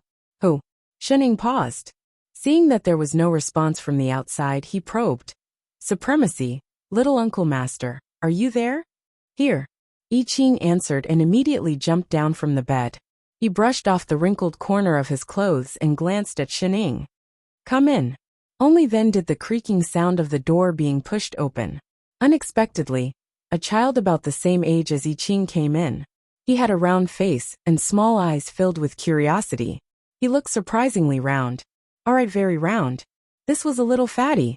Even the blue and white disciple robe he was wearing looked like a Taobao buyer's show. He first looked at I Ching, then looked at Xining who was behind him. Perhaps it was because of his obesity that he bowed slowly. Greetings, Supremacy, little Uncle Master. What's the matter? Xining asked. Replying to Supremacy, my father. No, the sect master. He seemed to have said it out of habit. After thinking for a while, he changed the way he addressed Xining. The sect master asked me to bring little Uncle Master to the disciple hall to record your disciple nameplate. I Ching was stunned. Then he remembered that Lone Moon seemed to have mentioned this before. He nodded. All right. And Lu Tao looked at Xining and continued. Supremacy Lone Moon asked me to invite Supremacy Shen to the main hall. Huh. Xining leaned lazily against the headboard. Why did Father Niu call her again? So troublesome. Supremacy little Uncle Master, please follow me. Lu Tao hurriedly took a step to the side and made an inviting gesture. Master, let's go. Seeing that Xining had no intention of moving, I Ching could only turn around and grab her hand. Xining then stood up and followed the little fatty to the transportation array in front of the house. Lu Tao wanted to bring I Ching to register his nameplate first, but I Ching refused. He sent Xining all the way to the main hall and watched her enter before turning in the direction of the disciple hall. Lu Tao looked confused. They could have arrived once they got out of the transportation array. Why did they have to go through the extra steps? But thinking back to his father's words, he suddenly seemed to understand something. Little Uncle Master, you are so good to Master. No wonder he became the disciple of Supremacy. I Ching stopped in his tracks. He instantly remembered the dark history of a certain someone getting lost 5 or 6 times a day on a peak that was only a few hundred meters above sea level. He remained silent. But the little fatty was a little excited. He was the son of the sect master. Among the entire younger generation of disciples in Honesty sect, he was the youngest and the highest in seniority. Behind him was a row of junior brothers and sisters, and even apprentice nephews. So everyone had to add the word little in front of his address. Lu Tao, who was in the rebellious phase, was naturally very unhappy. He didn't expect an Uncle Master, the disciple of a soul formation supremacy, who was even higher in seniority than him. He immediately felt better.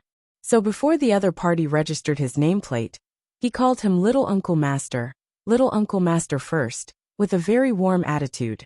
As if he had known beforehand that I Ching did not like to talk, he led him through several teleportation arrays while gesticulating and chattering, introducing all kinds of things to I Ching. He told him almost everything, from a few good-looking new disciples in the outer sect to which female cultivator the sect elders were interested in. It was like a moving little encyclopedia. I Ching also listened along the way without any intention of stopping him. But in his heart he was thinking, what should he cook for Master tonight? The two of them talked while the other was absent-minded. They were rather harmonious along the way. Seeing that they were about to reach the disciples' hall, there was a commotion in front. Lu Tao stopped in his tracks. Only then did he see a circle of people in front of the disciples' hall. They were all children less than 10 years old. Some wore blue and white disciple robes like him, while the other group wore green robes. They were divided into two sides and seemed to be arguing about something. Aren't they from Green Robe's sect? Lu Tao was stunned for a moment. He frowned and looked at I Ching. He explained casually, I heard from my father that their sect was exterminated by the demon clan. My father and Uncle Master saved some disciples with great difficulty. Why are they gathered here? Little Uncle Master, let's go and take a look?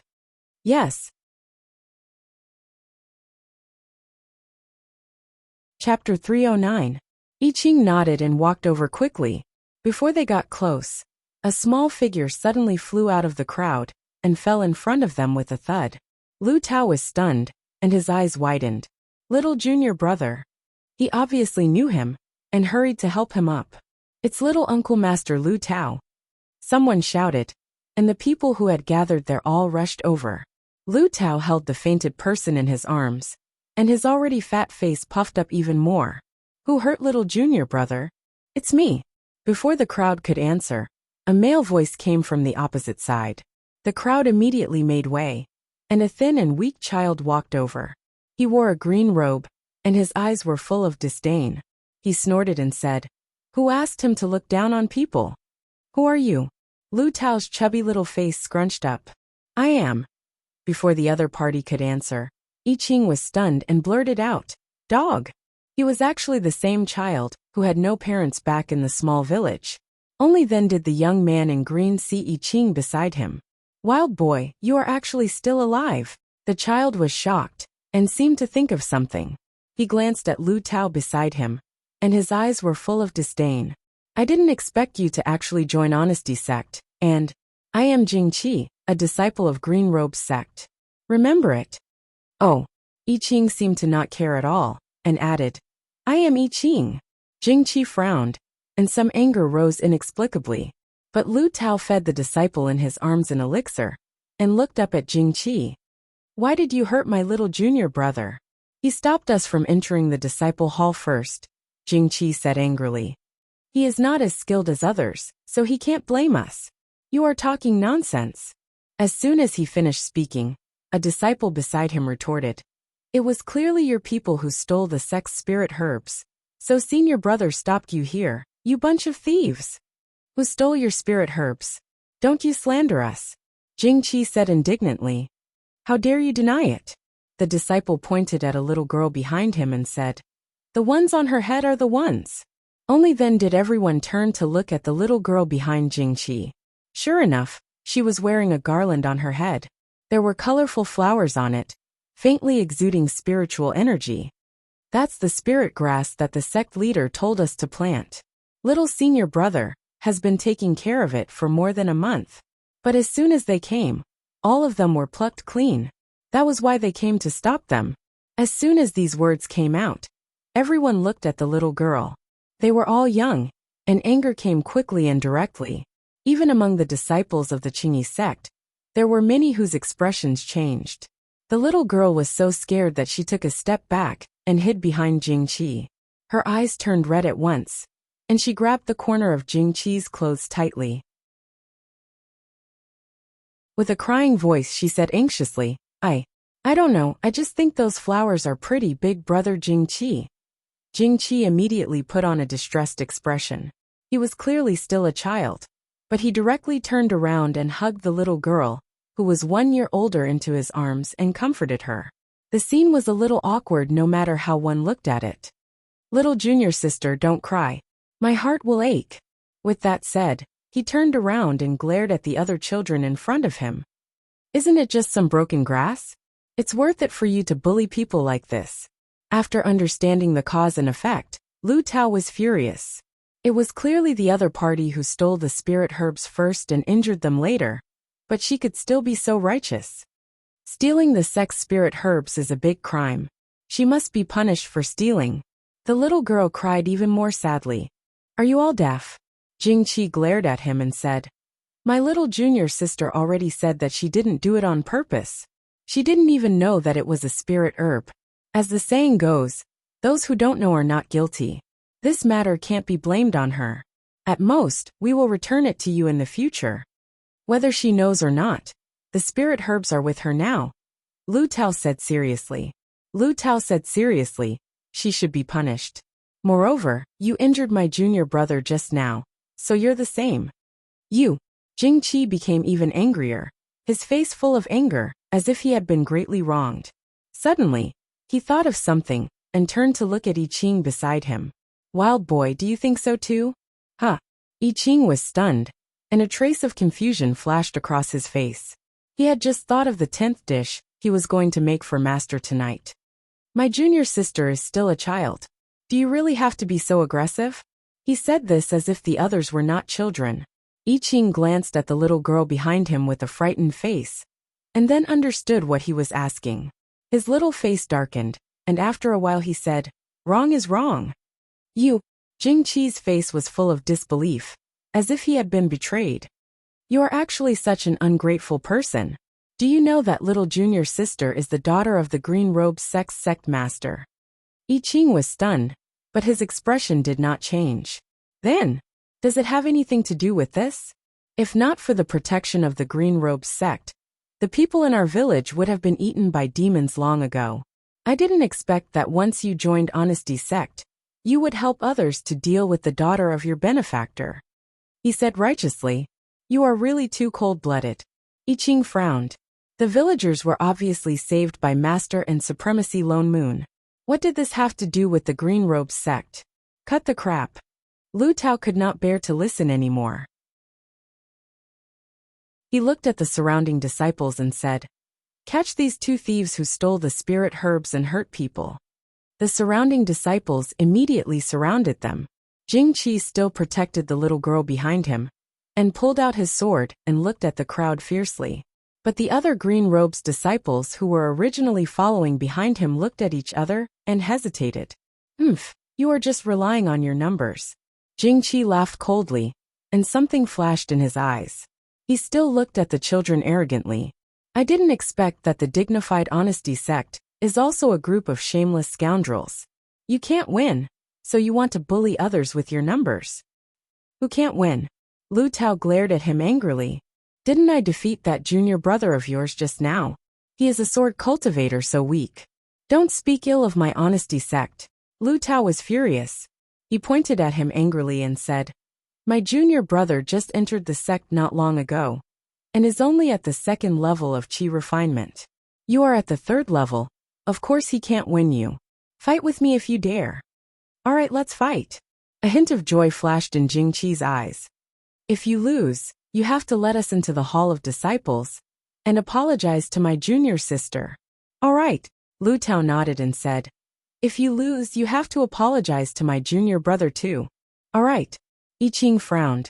He had a feeling that the other party said this on purpose, and was about to speak. But Lu Tao had already pulled out his spirit sword. He did not feel that he would lose at all. After all, he was already at the 5th level of chi refinement. Against someone at the 3rd level of chi refinement, there was naturally no possibility of him losing. Seeing that the 2 of them were ready, the disciples all made way, and I Ching also retreated to the side. Chapter 310. The Chi Refinement disciples had yet to learn any spells. Although it was a competition, it was just a competition of sword techniques. Although Lu Tao's body was round, it did not hinder his movements at all. His moves were not slow at all. It could be seen that he had practiced a lot. What surprised everyone was Jingqi. He was not slower than Lu Tao at all. Not only could he block every move, but he could also counterattack at the right time.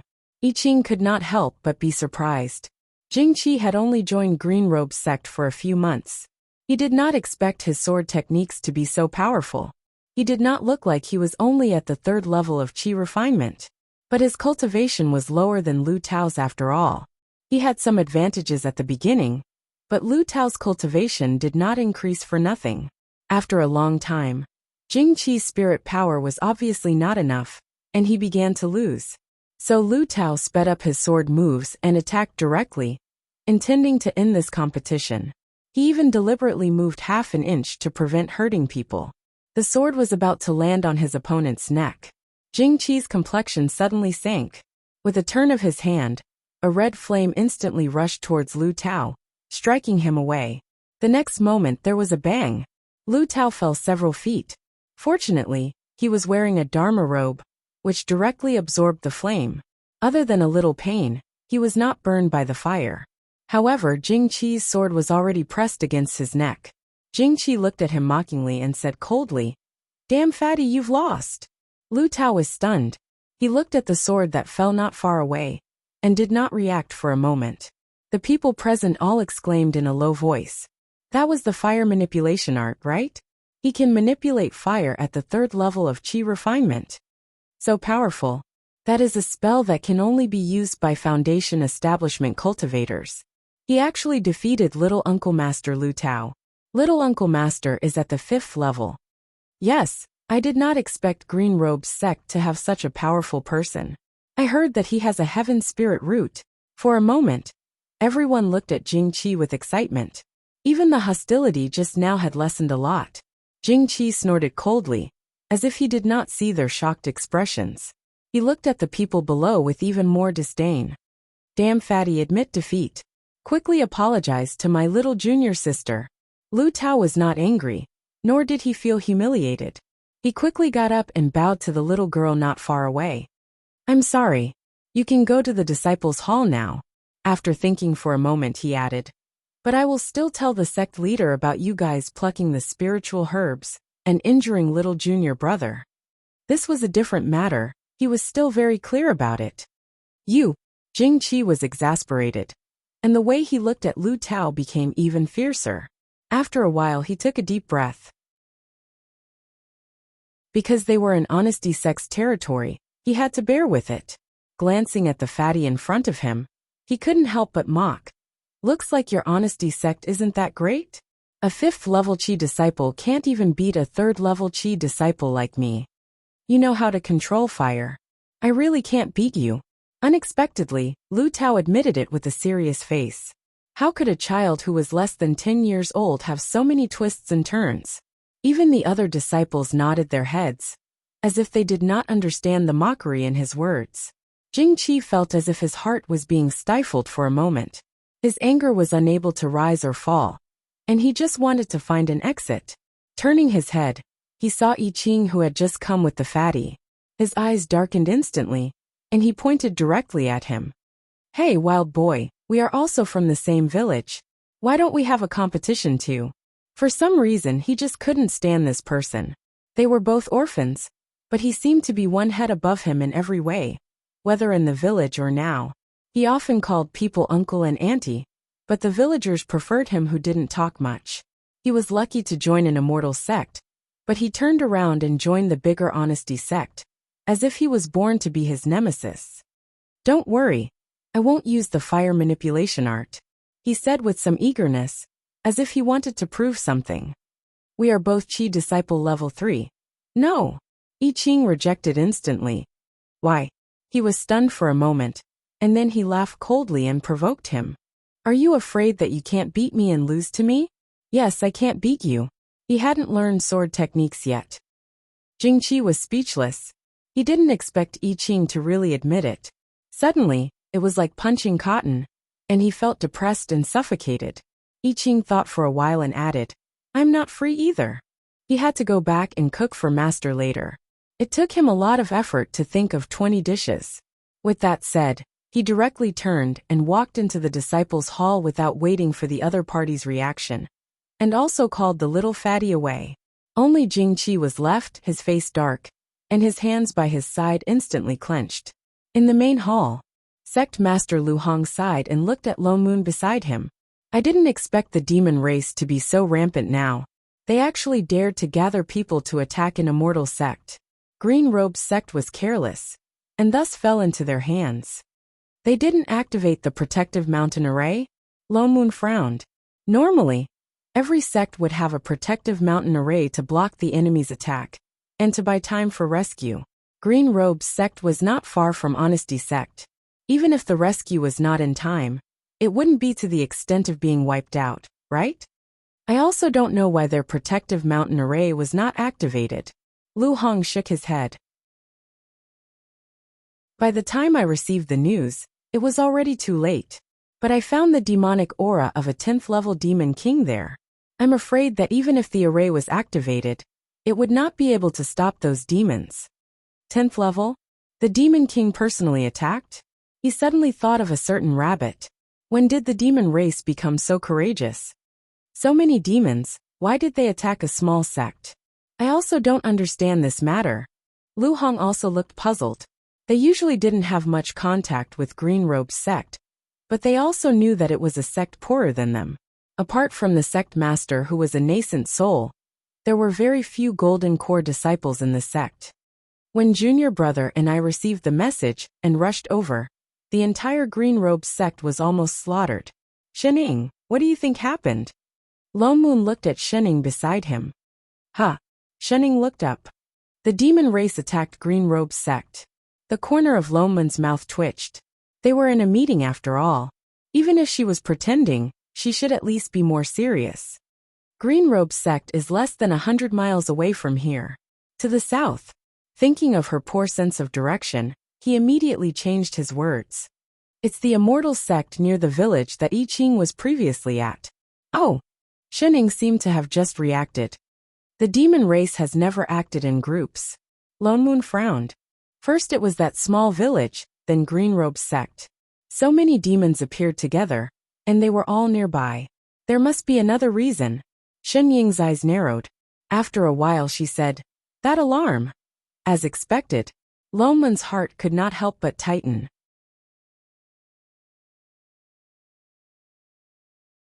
Chapter 311. You also think it has something to do with that person? Lone Moon's eyes lit up. The demons obviously had a motive. And when they were in that small village, the only abnormal person was the one Shening met. The person that the God Fiend said had a providence skewed towards. The providence in this world was not fixed.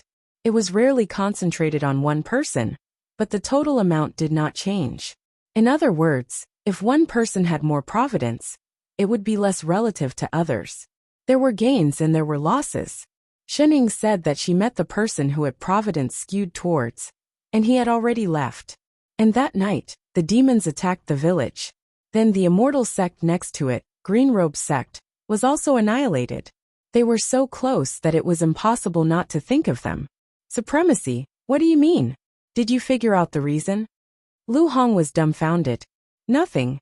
Lone Moon glanced at him and said, the demons should be looking for someone or something. So they attacked Green Robe's sect. Lu Hong nodded. Indeed. A small sect like Green Robe's sect was not worth the attention of a 10th level demon king. Unless they were looking for something. Oh yes, Junior Brother and I were in a secret room. And we found a few disciples who had just entered Green Robe's sect. Disciples? Lone Moon's eyes turned cold. So, Lu Hong shuddered involuntarily. So we brought her back. You want to take them into the sect? Lone Moon laughed coldly. It was written all over his face that you were so poor that you couldn't even feed your own people. How dare you take in new disciples? Lu Hong broke out in a cold sweat. There are many talented ones among them. Humph. Lu Hong didn't dare to speak, mainly because he was poor. Ever since Supremacy Lone Moon came to Honesty sect, in just a few months, the whole sect had changed. The spirit chi was rich, not to mention. The main thing was that the methods he taught to reorganize the sect were really useful. The pockets of the whole sect were instantly filled. Originally, he didn't feel it because he was used to being poor. But since he had spirit stones, every time he saw those people from top immortal sects, he didn't feel weak anymore, and his back straightened. In the past, it was already a great reward for every disciple in the sect to receive a Taoist robe. Now they could even carve an array on their Taoist robes. In the past, they had kept the magic tools and magic treasures that they did not dare to use easily. Now that they had spirit stones, they could throw them away after using them. This was something that he didn't even dare to think about in his hundreds of years of cultivation. But now it had all come true. And all of this was due to Supremacy Lone Moon's efforts. If not for the fact that Lone Moon was adamant in his opposition, coupled with the disdain that seeped out of his bones, he would have thrown away the position of the sect master. No, transferred it to him. As long as he was around, becoming a top-notch sect was just around the corner. The only bad thing was that Supremacy Lone Moon's temper was a little bad. His expression did not change, and he still looked like a top-notch supremacy. But every time his face darkened, he would feel a cold wind piercing into his bones, and he couldn't help but go weak in the knees. He felt that this was the majesty of an upper-level cultivator. In this world, perhaps only the venerable friend he brought could remain calm in front of him. Speaking of which, what was that supremacy's name again? He subconsciously looked to the side, at the woman who was already leisurely nibbling on a plate of fruits. Shen, Shinny, Shinyang, Aunt. Alright, that's not important. Supremacy, those are all half-grown children, they have nowhere to go. Lu Hong continued laughing. What's more, it's almost time for our sect to accept disciples. The elders of the sect are all waiting outside. Supremacy, why don't you come and take a look first? Lone Moon frowned then nodded. Lu Hong gave a few instructions. In a short while some core formation Dao Lords, and the only two nascent soul cultivators in the sect Lu Rue, entered one after another. Perhaps it was because Lone Moon had been forcing them to earn money these days, but after they greeted the few of them, they looked towards the door obediently, waiting for the disciples to enter. It was as if they were afraid that Lone Moon would talk to them about something. Lu Hong asked the disciples to bring the disciples over. In less than a quarter of an hour, they saw a group of children about 10 years old, coming over from afar. There were dozens of them, some in green, some in blue and white disciple robes. Once they entered, they lined up in the main hall and bowed together. Then they sized up the people in the hall with some curiosity, anxiety and excitement. These were the group of children who had just gotten into a conflict in the disciples' hall. Jing Qi was taller than his peers, so he stood at the back, feeling a little nervous. After coming to Honesty Sect, he realized that Green Robe's sect, which was like a paradise in his eyes, was only a low-class immortal sect. After Green Robe's sect was destroyed, and they were brought here by the sect master of Honesty Sect, he guessed that they were prepared to keep them. And with his qualifications, it wouldn't be a problem for him to join any sect. He had no objections to joining Honesty Sect, since they were all immortal cultivators. But after what happened with I Ching and the little fatty, he was a little hesitant.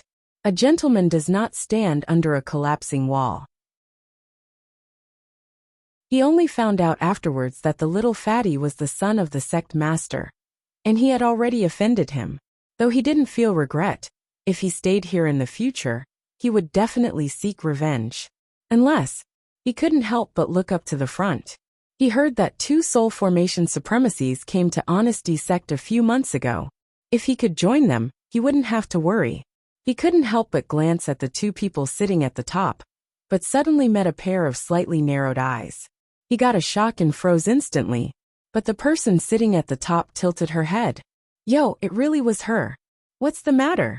Lone Moon turned to look at Shining, who had suddenly spoken. He subconsciously followed her line of sight. Jing Qi immediately lowered his head. His mind was in turmoil. That woman was clearly the one who ate at Wild Kid's house that day. She was actually a soul formation supremacy. His heart was in a mess. Before he could react, I Ching, who had just come in with him, suddenly walked out of the crowd. Under his and everyone's shocked gaze, he walked up to that woman and called out very naturally, "Master." Jing Qi's eyes narrowed, and the resentment in his eyes almost overflowed. That was his master. What a wild little no I Ching. No wonder he purposely drove him away that day. So he already knew that the person in the house was a soul formation supremacy, but just didn't want him to be chosen by a supremacy too. How scheming. Shining nodded. Thinking that he was still a child now, she handed him another fruit. Here. I Ching was stunned.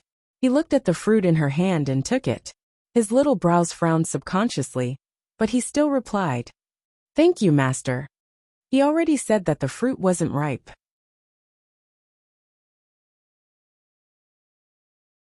Chapter 312. Is your disciple's name tag ready? Lone Moon, who had already turned his gaze to Chef, asked casually. Yes. I Ching nodded, and turned to stand beside Shenning obediently. He had to hurry back to cook later. He could not let Master eat this kind of unripe fruit again. Lu Hong looked at Lone Moon and suggested with a smile. Supremacy. Among the disciples that we brought back this time, there are indeed quite a number of disciples with good aptitudes. There's even a fire elemental heaven spirit root. One look, and you can tell that he's a good seedling that's very suitable for sword cultivation. He immediately began to recommend, implying that Lone Moon should also accept a disciple. Aren't we a sword cultivation sect? Lone Moon was not moved at all. He picked up the teacup beside him and said, Sword cultivation is the heart of the sword. The understanding of sword techniques has little to do with spirit roots. Besides, the difference between spirit roots is only the amount of spirit chi absorbed. We don't lack spirit chi here. Yes, yes, yes. Lu Hong's mouth twitched. You have money, whatever you say is right. After thinking for a while, he did not give up and said, This disciple's ability to understand is not bad, and he is also smart. I heard from the surviving disciples of Green Robe's sect that he was the one who let everyone hide in that secret room, so that these disciples could escape. Oh. Lone Moon raised his eyebrows. Seeing that he was interested, Lu Hong continued, Supremacy's sect is empty. You don't see any disciples. Even Shen. Supremacy Shen already has a disciple.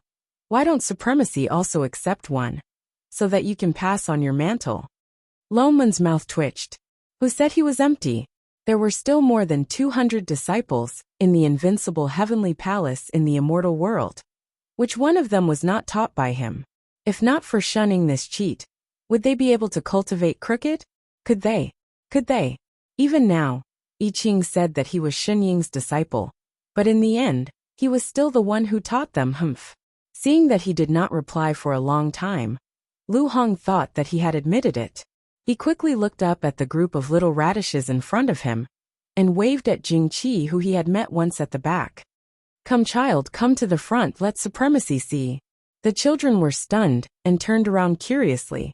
Jing Qi was overjoyed and clenched his fists. Thank goodness. There were 2 supremacies in Honesty sect. If he joined the other sect, he would not be any worse than I Ching. He suppressed his excitement, and took a step to the side. Only then did he pass the crowd and walk forward. Only then did Lone Moon look up. Then puff. He was so shocked by the scene in front of him, that he spat out a mouthful of tea, and instantly stood up from his chair. F***ck. What the hell was this? Shen Ying's exclamation of surprise echoed in his mind. He turned and glared at the person beside him. You freaking knew. It's not that early. Shen Ying tilted her head. 2 minutes ago. F***ck. Would it kill you to remind me? I don't think so. Say that again. He said word by word, his face filled with the words food expenses. I just reminded you. You were obviously looking at Chef and didn't realize it. Mother ***. Lone Moon had an urge to tear her apart. Supremacy? Lu Hong, who was at the side, was dumbfounded. Why did they suddenly quarrel? Should he stop them? What's wrong? Is there a problem with this child? The corner of Lone Moon's mouth twitched. He glanced at Jing Qi below, and then sat back down. No problem. In the eyes of others, there was indeed no problem. After all, it was just a 10-year-old child. However, in his eyes, this 10-year-old child, who was not even as tall as his waist, was shrouded in a shadow. It was as if he was wearing a transparent humanoid costume, and the 2 figures were stacked together. The key thing was that the shadow was a fatty, the kind that was as fat as a ball. He could even see the 4 or 5 layers of his belly glistening with oil. It hung straight down and just happened to cover a certain indescribable part. That was right. It was a naked fatty. His fat face made the same expression as the child in his body. Perhaps because of the contrast, it looked even greasier. The key thing was that in the shadow's fat, there were balls of familiar aura. It was the providence of the god fiend that suddenly tilted and disappeared. However, none of this counted for much. What was more important was that the moment he saw him, the 3 bright red words that suddenly appeared in his mind were enough to blind him. Intruder. Holy shit. He had an urge to curse. It was obvious that the person in front of him was the result of the previous plane warning. This was an invader who transmigrated from another plane. As a newbie, Lone Moon really did not know how to deal with the so-called plane crisis. And the other party did not seem to know what they looked like. This was different from any plane invasion that Xin Jing casually mentioned. He turned to look at Xin Ying. Seeing that she did not look like she was going to deal with it immediately, he could only bear with it for now. Supremacy, what do you think of this child? Lu Hong wanted to say a few more words of praise. Lu Tao suddenly rushed in, his face anxious. Dad. Not good. Tao Air. Lu Hong reprimanded. Why are you so flustered? Dad. Lu Tao remembered his purpose and said anxiously. Not good. Little junior brother suddenly started to vomit blood. The uncle master in the medicine hall said that he needs qi nourishing pills to recover. Jishu. Lu Hong frowned. Speak slowly. How did he get injured? And how did his meridians get injured? And he needed qi nourishing pills? Lu Tao was stunned. He turned to point at Jing Qi behind him. He got injured in a fight with him. I thought he just fainted. I didn't expect it to be so serious. With that said, he recounted what happened in front of the disciples' hall. Jing Qi's expression turned cold. A murderous look rose in his eyes. This fatty was despicable indeed. He must have deliberately chosen this time to complain. Nonsense. Lu Hong's expression darkened. He glared at him. No matter what the reason is, disciples of the sect are not allowed to fight in private. No matter how big the matter is, the uncle masters will deal with it. He turned to look at Jing Qi in front of him. You are the same. Although you are not a disciple of the sect, you are not allowed to hurt others. He reprimanded both sides, treating it as a child's play. However, he admired Jing Qi from the bottom of his heart. After all, a third-level qi refinement could defeat a fifth-level qi refinement. It was enough to show that Jing Qi's talent was extraordinary. However, the other party clearly did not think so. Jing Qi's expression darkened. His entire body exuded a gloomy aura. They were indeed father and son. One went back on his words. He said that he would not pursue the matter, but he ran in to complain. The other was even more biased. He subconsciously looked at the supremacy, who was full of immortal qi. He could not help but feel a little expectant. He hoped that he was different from the others. He could see through the appearance and say something fair. However, after waiting for a while, the person did not say anything. He seemed to be thinking about something. Lu Hong took out a bottle of qi nourishing pills and gave it to Lu Tao.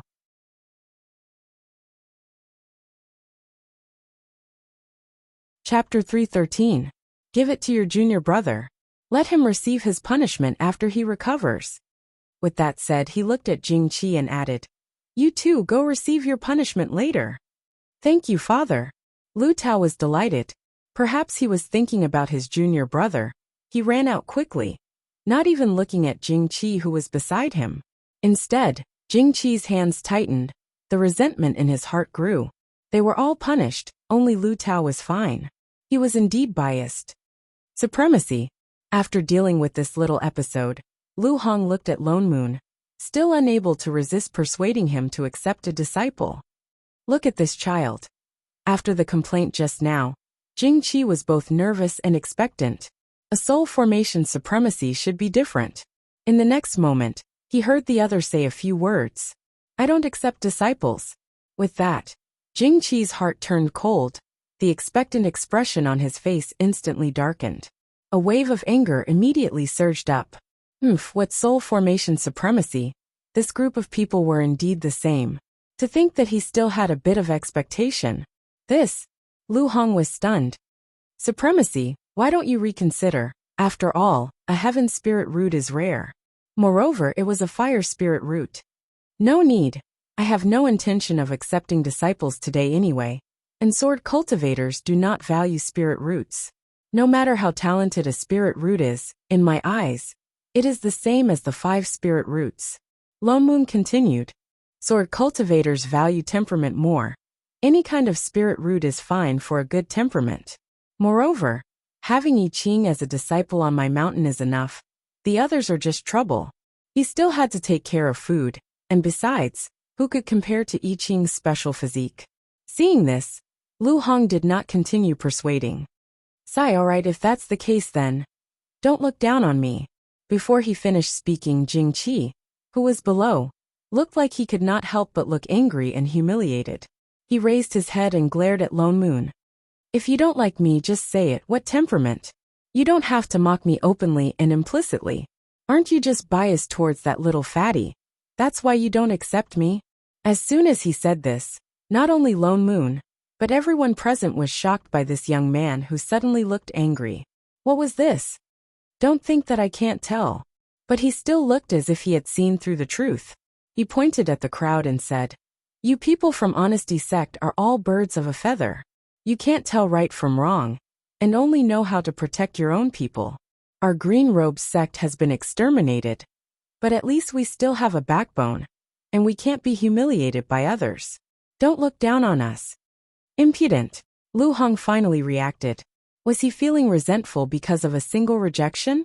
If it was already like this now, then what would happen after he cultivated it?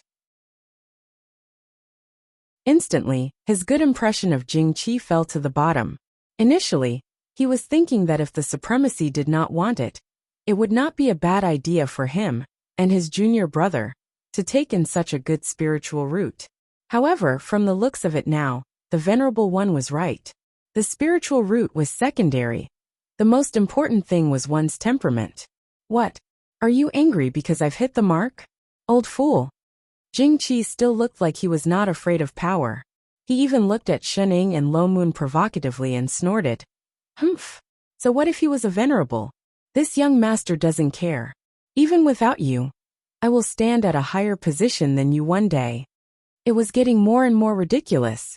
Lu Hong was so angry that his beard blew up. That was really embarrassing.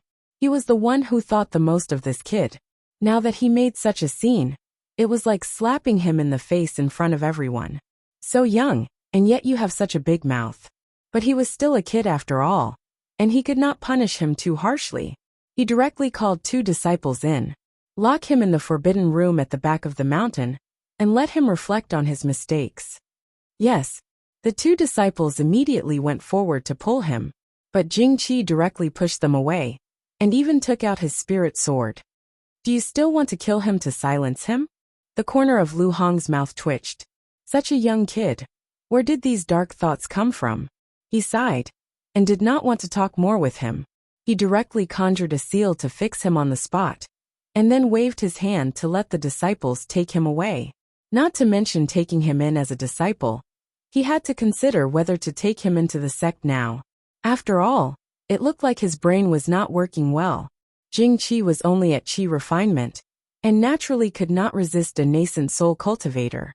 Seeing that he was about to be dragged away, he had no choice but to glare fiercely at the people present, and shouted out a classic line word by word. The river flows east for 30 years, and then west for 30 years. Do not bully the young because he is poor. Lone Moon. Everyone. Instantly, everyone in the hall looked at the person who walked out with a look of concern and concern for the mentally retarded. The corner of Lone Moon's mouth twitched. Was he crazy? And what the hell was this familiar line? An invader with so many lines. Did he really think he was the protagonist of a transmigration? And he did not say anything just now, right? He just did not want to take in a disciple. What the hell was with his expression, as if the whole world had let him down? Did this person transmigrate from the plane of the mentally retarded? Lu Hong also looked so ashamed that he wanted to die. He glanced at Lone Moon weakly, and hurriedly changed the topic. The matter of choosing a disciple, let's talk about it later. Let's investigate the matter of Green Robes sect first. He coughed, and then looked at the remaining disciples in green robes in the hall. Do any of you know why those demons attacked the Green Robes sect? The children looked at each other for a while, and a hint of fear and hesitation flashed across their eyes. Lu Hong hurriedly smiled and comforted them. Don't be afraid. Since you have come to Honesty Sect, you are disciples of our sect from now on. No matter what happens, the sect will protect you. Just tell me what you heard and saw before you came here. Only then did the children's expressions soften a little. They looked at the person in front of them and began to speak one after another. We saw a lot of man-eating demons. They ate a lot of senior brothers. Good, there are senior sisters. You said that senior sisters' meat is more delicious. They lost a lot of blood, so the sect master asked us to hide, or we would be eaten too. The sect master also said not to let us make a sound if we can't find green feather. Green feather? Orchid? Green feather spiritual orchid? Those demons are looking for you, Tianlan? Lu Hong exclaimed, and his eyes widened suddenly, seeing the children nodding one after another. He hurriedly turned to Lone Moon and said, Supremacy, it seems that these demons are going for the green feather spiritual orchid. He said seriously, the green feather spiritual orchid is not only a holy medicine for healing, but also has the effect of cleansing the spirit and meridians. I heard that it can also be used to refine nascent formation pills, and eating it can increase the chances of forming a nascent soul by 30%. It's just that this green feather spiritual orchid only appears once every 10,000 years, and has always been rare. Lu Hong sighed. Green Robe's sect actually has such a treasure. Lone Moon frowned. The demon monarch was already at the 10th level, and nascent formation pills had no effect on him at all. Why did he snatch this thing? And he didn't hesitate to exterminate the whole sect, unless this thing originally belonged to him.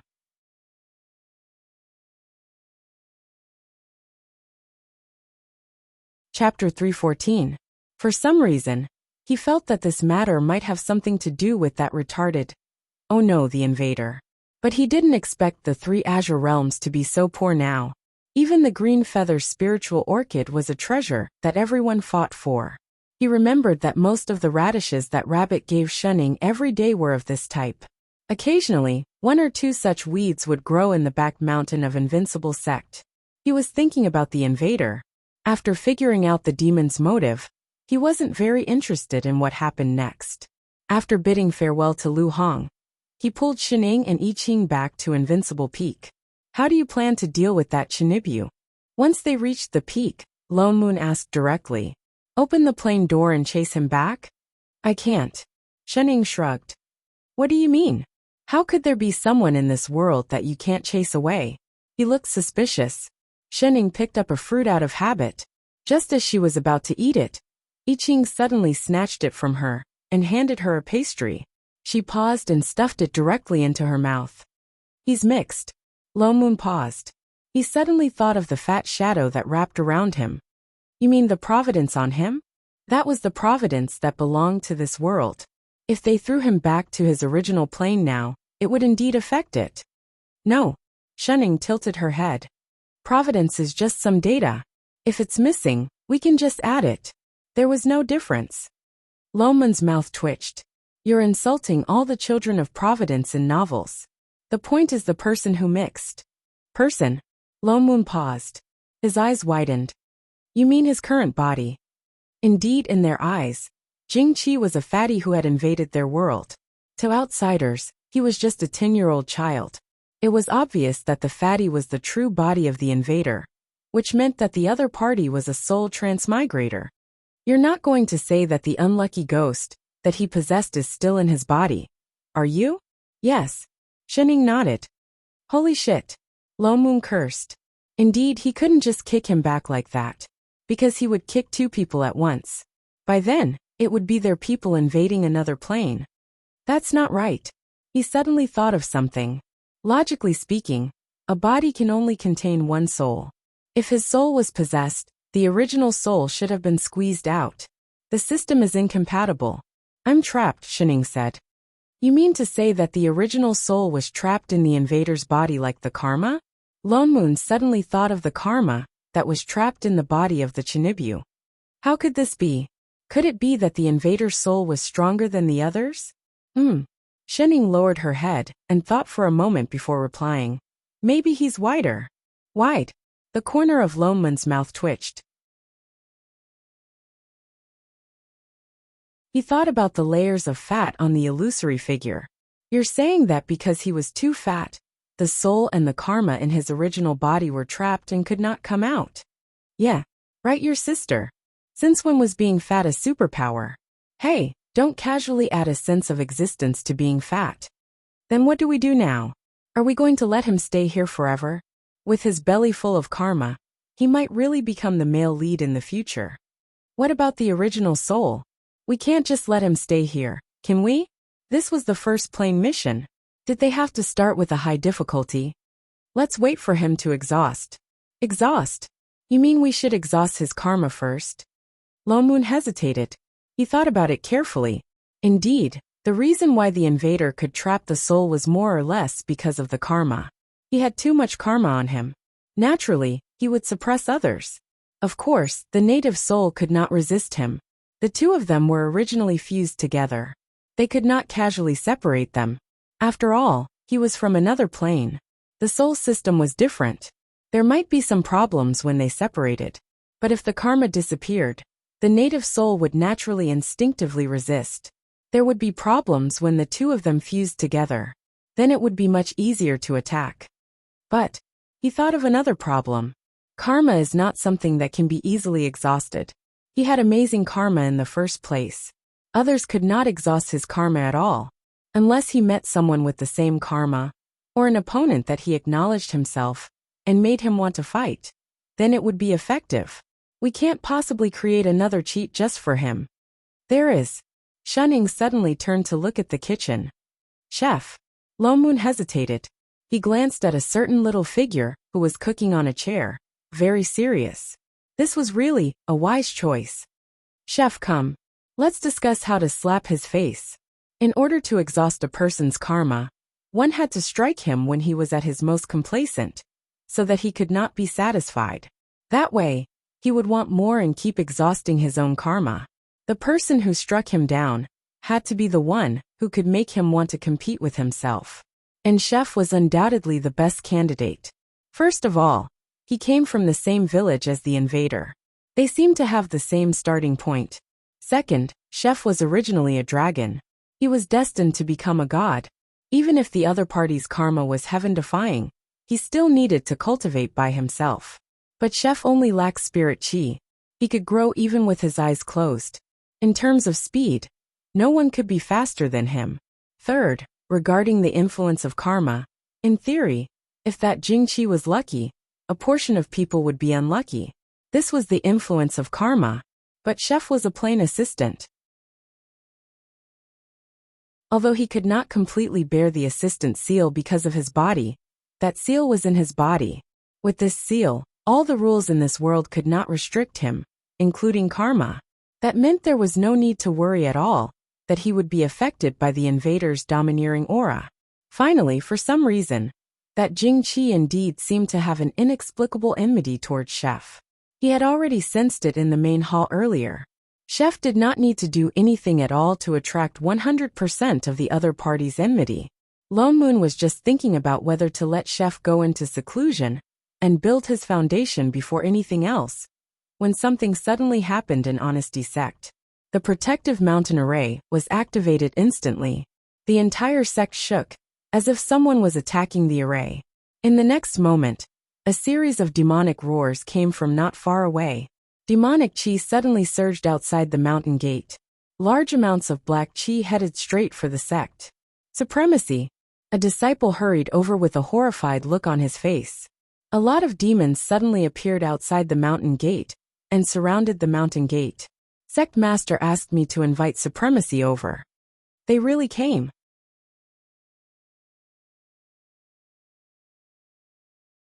Chapter 315. Got it. Lo Moon nodded. They came pretty fast. He turned back and said to Shining, "Don't run around." With that said, he disappeared in a flash. At this time, the mountain gate was already surrounded by a dense crowd of demons. There were demons of all races, and most of them were 7th level or 8th level demons. There were even a few 9th level ones. If not for the protective mountain array being opened, they might have already rushed up the mountain. Lu Hong tried hard to maintain the protective mountain array, while leading the disciples to watch the demons who were ready to make trouble. Though he knew that demons were cruel and vengeful by nature, he didn't expect them to not even let off a few children, and even chase them all the way here. "Old man, if you know what's good for you, hurry up and open the array. and we can still let off a few of your disciples. Otherwise, a wolf demon walked out and bared his bloody teeth at the crowd. When we rush in, we'll eat you up until not even your bones are left. How dare you, demon? Lu Hong snorted. You shouldn't eat humans in the first place. You even destroyed Green Robe's sect, and now you dare to come to my honesty sect. Aren't you afraid of karma entangling you and destroying 1,000 years of cultivation? Pooey. That wolf demon looked disdainful. Don't give me that. Only you humans believe in karma. We are demons in the first place. If we don't eat humans, are we supposed to eat porridge and rice?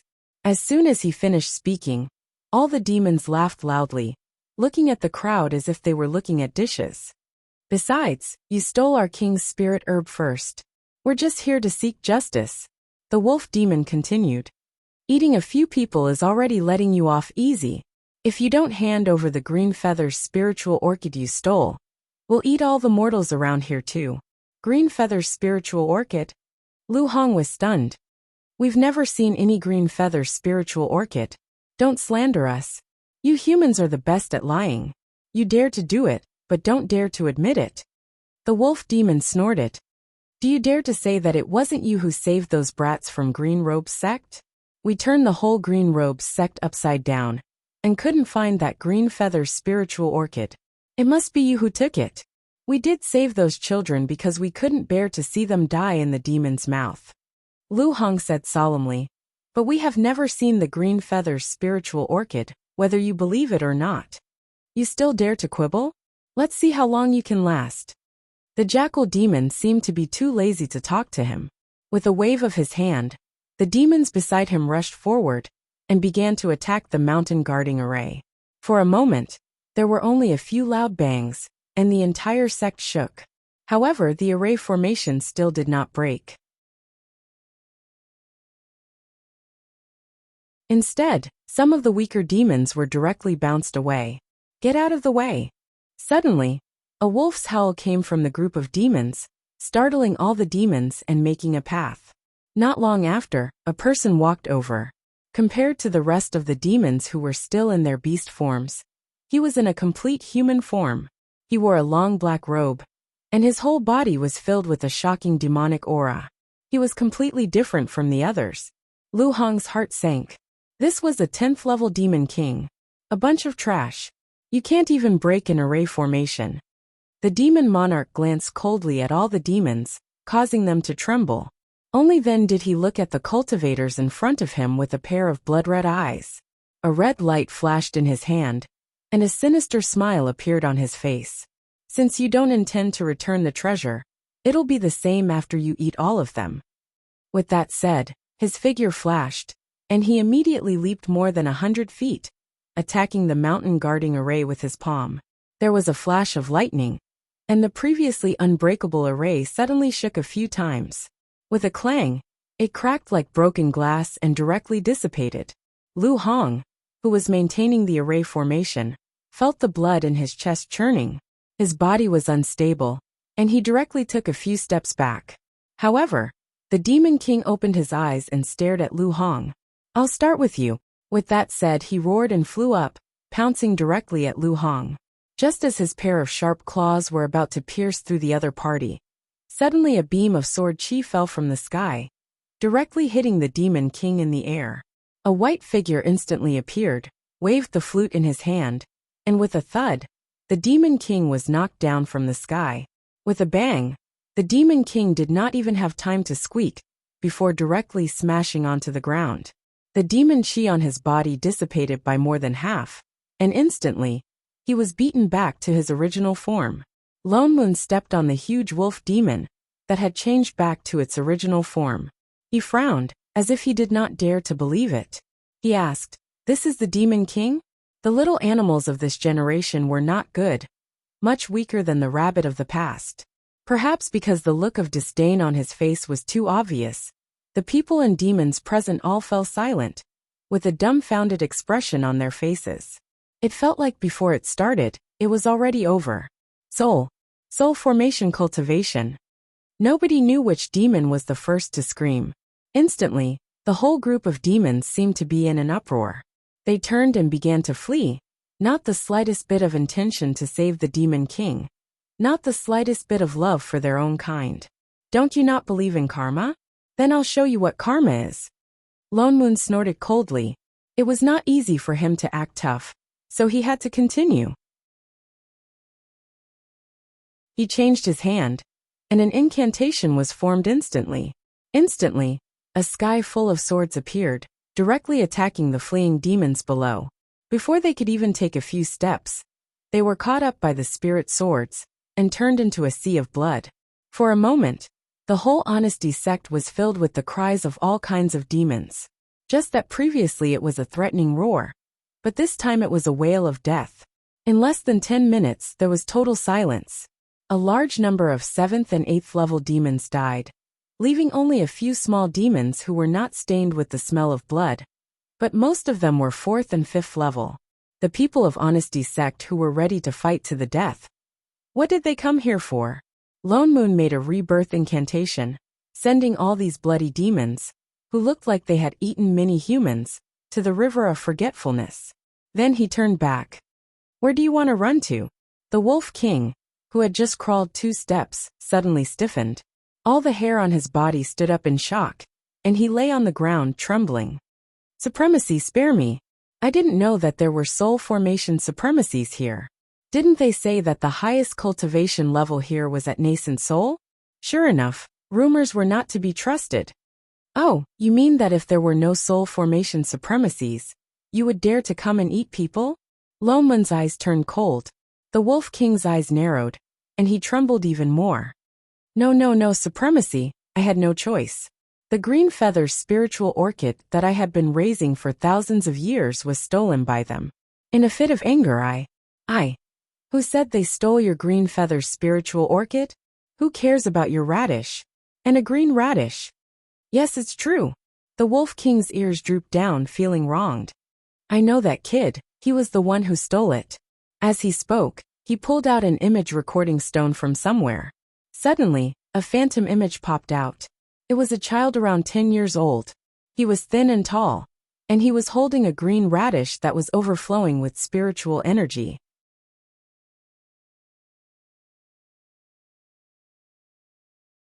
Chapter 316.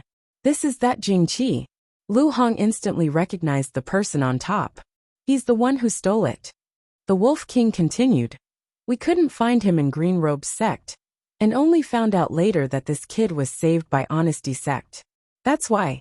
If he had known that there was a soul formation cultivator here, and a sword cultivator at that, he wouldn't have come. Lone Moon frowned. Actually, he had more or less guessed that this might be related to that intruder, but he didn't expect it to really be him. No wonder so many demons appeared in that village first, then Green Robe sect, and now Honesty sect. So they were only after Jingqi. But Jingqi clearly knew that these demons were attracted by him. But why didn't he mention this? And he didn't feel guilty at all, and was unbelievably self-righteous. This couldn't be explained with other kids, not to mention that he wasn't one at all. Lu Hong's face darkened, and he turned to instruct, go to the back mountain and bring Jingqi from Green Robe's sect here. Yes. The disciple immediately turned and flew away. The Wolf King's eyes lit up, and a glimmer of hope flashed across his eyes. Lone Moon didn't intend to let him go just like that. Even if you have a reason, you destroyed Green Robe's sect and ate so many people. Just these 2 points alone, I can't let you go. The Wolf King became listless again, and trembled even more violently. A spell was about to form. Supremacy, wait. Lu Hong seemed to have thought of something, and said, this Wolf King is very sinful. And Honesty sect just happens to lack a mountain guard beast. Why don't we let it stay in the sect forever, as atonement? The Wolf King nodded immediately. I'm willing. Supremacy, please spare my life. I love guarding the gate, very much, woof woof. Lone Moon. Lu Hong. Woof your ass, do you think you're a dog? Since sect master says so, then so be it. Lone Moon made a spell, and pointed at the Wolf King's forehead, directly pulling out a trace of his divine perception and heart blood. He turned to Lu Hong and said, give me your hand. Lu Hong subconsciously reached out, and Lone Moon directly turned his hand, and a blood-colored wolf head symbol appeared on Lu Hong's wrist. This is a blood contract. N. Lone Moon nodded. If he disobeyed or dared to eat humans in the future, Lone Moon could just activate this seal to kill him. Demons were different from demonic beasts. They could not be contracted, so this method was the safest. The Wolf King lowered his head even more and repeatedly promised, "This little demon wouldn't dare, wouldn't dare." After it finished speaking, it immediately climbed up to the stone platform at the entrance of the mountain and sat down with its hind paws on the ground. A huge tail wagged behind it, as if it was convulsing. It had completely forgotten that it was originally a demon king. Lone Moon.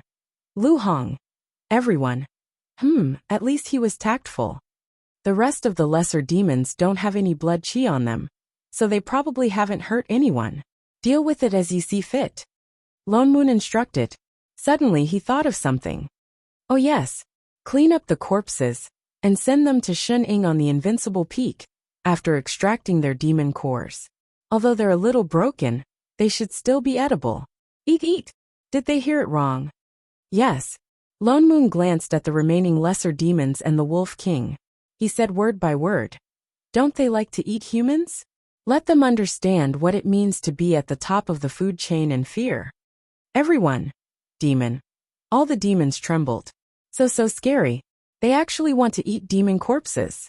Before the crowd demons could react, the disciple who had just left to call for reinforcements suddenly ran back with an anxious expression. Sect Master, bad news. That disciple called Jing Qi is missing. What? Lu Hong's expression darkened. Isn't he in confinement? How can he be missing? Have you checked the disciple's movements? I've checked. No one saw him leave. I went to the confinement room and found that he was not there. This child. A trace of anxiety flashed across Lu Hong's face. Could something have happened to him? Suddenly he thought of something. Everyone immediately turned to look at a certain dog king. No, Wolf King. The Wolf King's hair stood on end. No, it wasn't me. Don't wrongly accuse a good wolf. We didn't even enter the mountain gate. How can we capture him? Besides, we didn't even find the green feather's spiritual orchid. Supremacy, what do you think? Lu Hong looked at Lone Moon awkwardly. Lone Moon frowned. This matter could have been caused by that Chinibyu. After all, those with Chinibyu always had inexplicable paranoia. Let's go back to the sect first. Lu Hong nodded.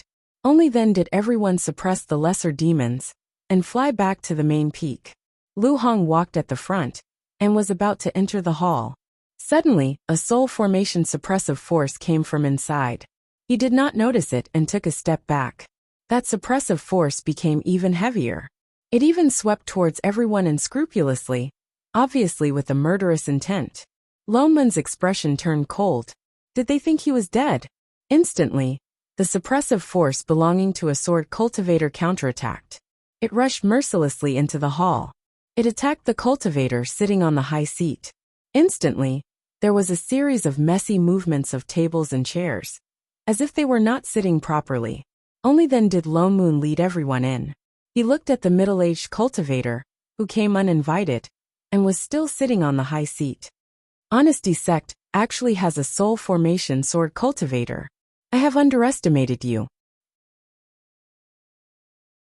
The cultivator on the high seat stood up and looked at Lone Moon, who was at the front with some wariness. You are Supremacy Wuxia of Divine Heaven Sect. Lu Hong was shocked and instantly recognized the identity of the person. Divine Heaven Sect was the #1 immortal sect in the Upper Azure world. There were tens of thousands of disciples in the sect. It was completely different from Honesty Sect. There were more than 10 soul formation supremacies in the sect, and this Supremacy Wuxia was one of the strongest among them. It was rumored that he was already half a step into immortality. It seems that this old man's face is somewhat pleasing to the eye. The other party smiled, but his eyes were still somewhat arrogant. Lu Hong frowned. I wonder why Supremacy has come to Honesty Sect, and he attacked indiscriminately. If not for Supremacy Lone Moon's presence, even he would have been injured. I'm not here for anything else. I'm here for my new disciple. Wuxia glanced at him. Perhaps because of Lone Moon's presence, he said in a low voice. This old man has taken in a new disciple. His name is Jing Qi. A few days ago, he had been here for some time. I had already taken him away just now, but I remembered that I did not inform you, so I specially came back. Jingqi. Lu Hong's expression darkened. No wonder he suddenly disappeared. It turned out that he was taken away by him. He did not expect that a child like him would know supremacy Wuxiang. That's right. He is my only direct disciple from now on. His eyes turned cold, and he continued in an accusatory tone. I have cultivated for so many years and only have this one disciple. It is inevitable that I will be a little protective. Apart from informing your sect, I have another thing to ask you this time.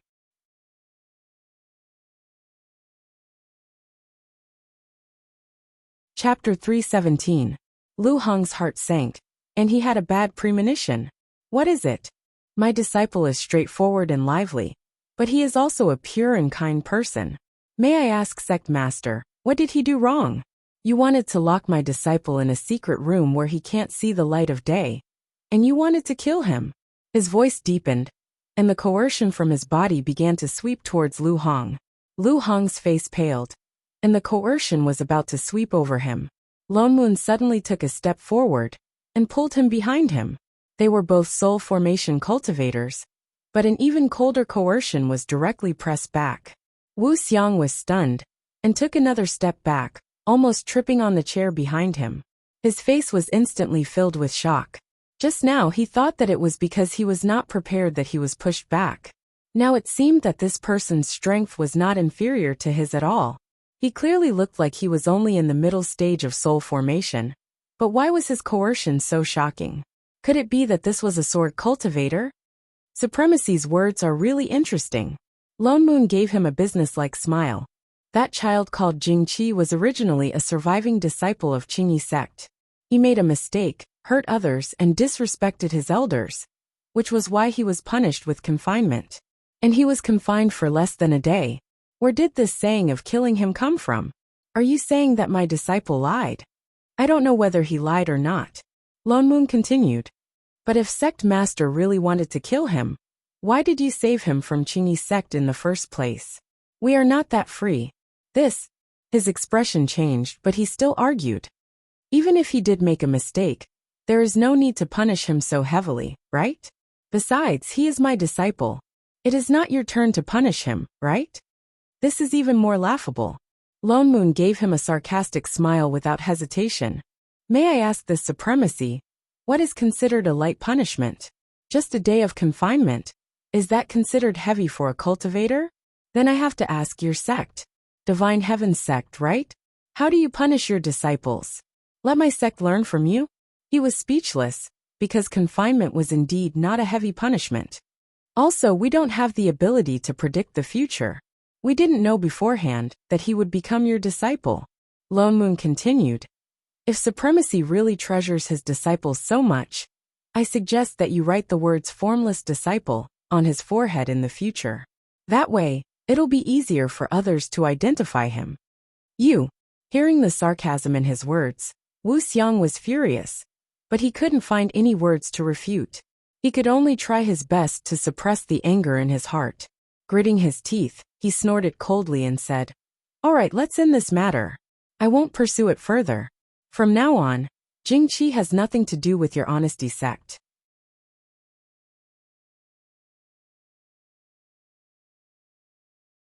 Lone Moon shrugged. It's just that these children are now in my honesty sect. In the future, when they cultivate and seek the Tao, they won't need any spirit stones or Dharma artifacts. Only then did Wu Xiang grit his teeth and say, I give. With that said, he directly untied the storage bag at his waist and took out a bag of spirit stones and handed it over. Lone Moon weighed the bag. There are more than a dozen children. The corner of his mouth twitched, and he took out a dozen more bags. Yes, I still lack some Dharma artifacts. Continue digging. Elixirs and whatnot have to be prepared. Continue digging. Defensive Dharma clothes and whatnot are needed. Children grow fast. Continue digging. Oh yes, and array talismans and whatnot. Here you are. Wu Xiang simply stuffed the entire storage bag into his hand. Is this enough? Of course. Lone Moon accepted it with a smile. Wu Xiang turned and walked out. Just as he reached the door, Lone Moon suddenly added, "Oh yes, in the future, if the children need anything, I will send the bill to Divine Heaven's sect." Wu Xiang stumbled and almost fell down. He immediately wrote his sword and disappeared without a trace. Lone Moon then looked at the storage bag in his hand. What was he trying to show off in front of him? If he didn't peel off a layer of his skin, his surname would not be Niu. "Take it." He casually threw the storage bag to Lu Hong.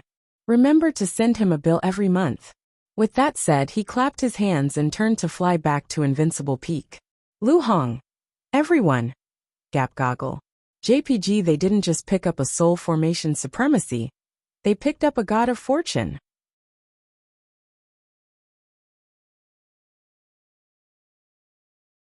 Chapter 318. Master, I want to learn sword techniques. Chef, who had just finished cooking, suddenly spoke up. Shen Ying's chopsticks paused. Why did Chef suddenly have such a dangerous idea? Lu Tao and the others are also at Qi refinement, but they've already started learning sword techniques. He said seriously with a straight face. Who is Lu Tao? I'm Master's disciple. I don't want to lose to them. Master, can you teach me sword techniques? Shen Ying faltered for a moment. It was a good thing for a disciple to improve. She could not discourage him, so she nodded. Sure. It was just sword techniques. She had experience. Chef's eyes brightened. He jumped down from the chair. As the saying goes, all the martial arts in the world. Shut up. Before she could finish, Lone Moon suddenly picked up a piece of meat and stuffed it into her mouth. Don't teach me if you don't ***king no. Qian I used to. Shen Ying opened her mouth to explain. That's the past. Lone Moon glared at her. What Chef lacked was his spirit, not his cultivation. Wasn't her bluffing to get him to have an epiphany buff? Wasn't that just more of a hindrance? All of them were troublesome. He rubbed his forehead and turned to look at I Ching, who was not much taller than the chair. For a moment he was in a dilemma. Chef's sword technique was created by him, and it complemented his sword intent. Not to mention Shen Ying. Even he did not know how to use it. If he randomly taught I Ching, it might backfire. Chef.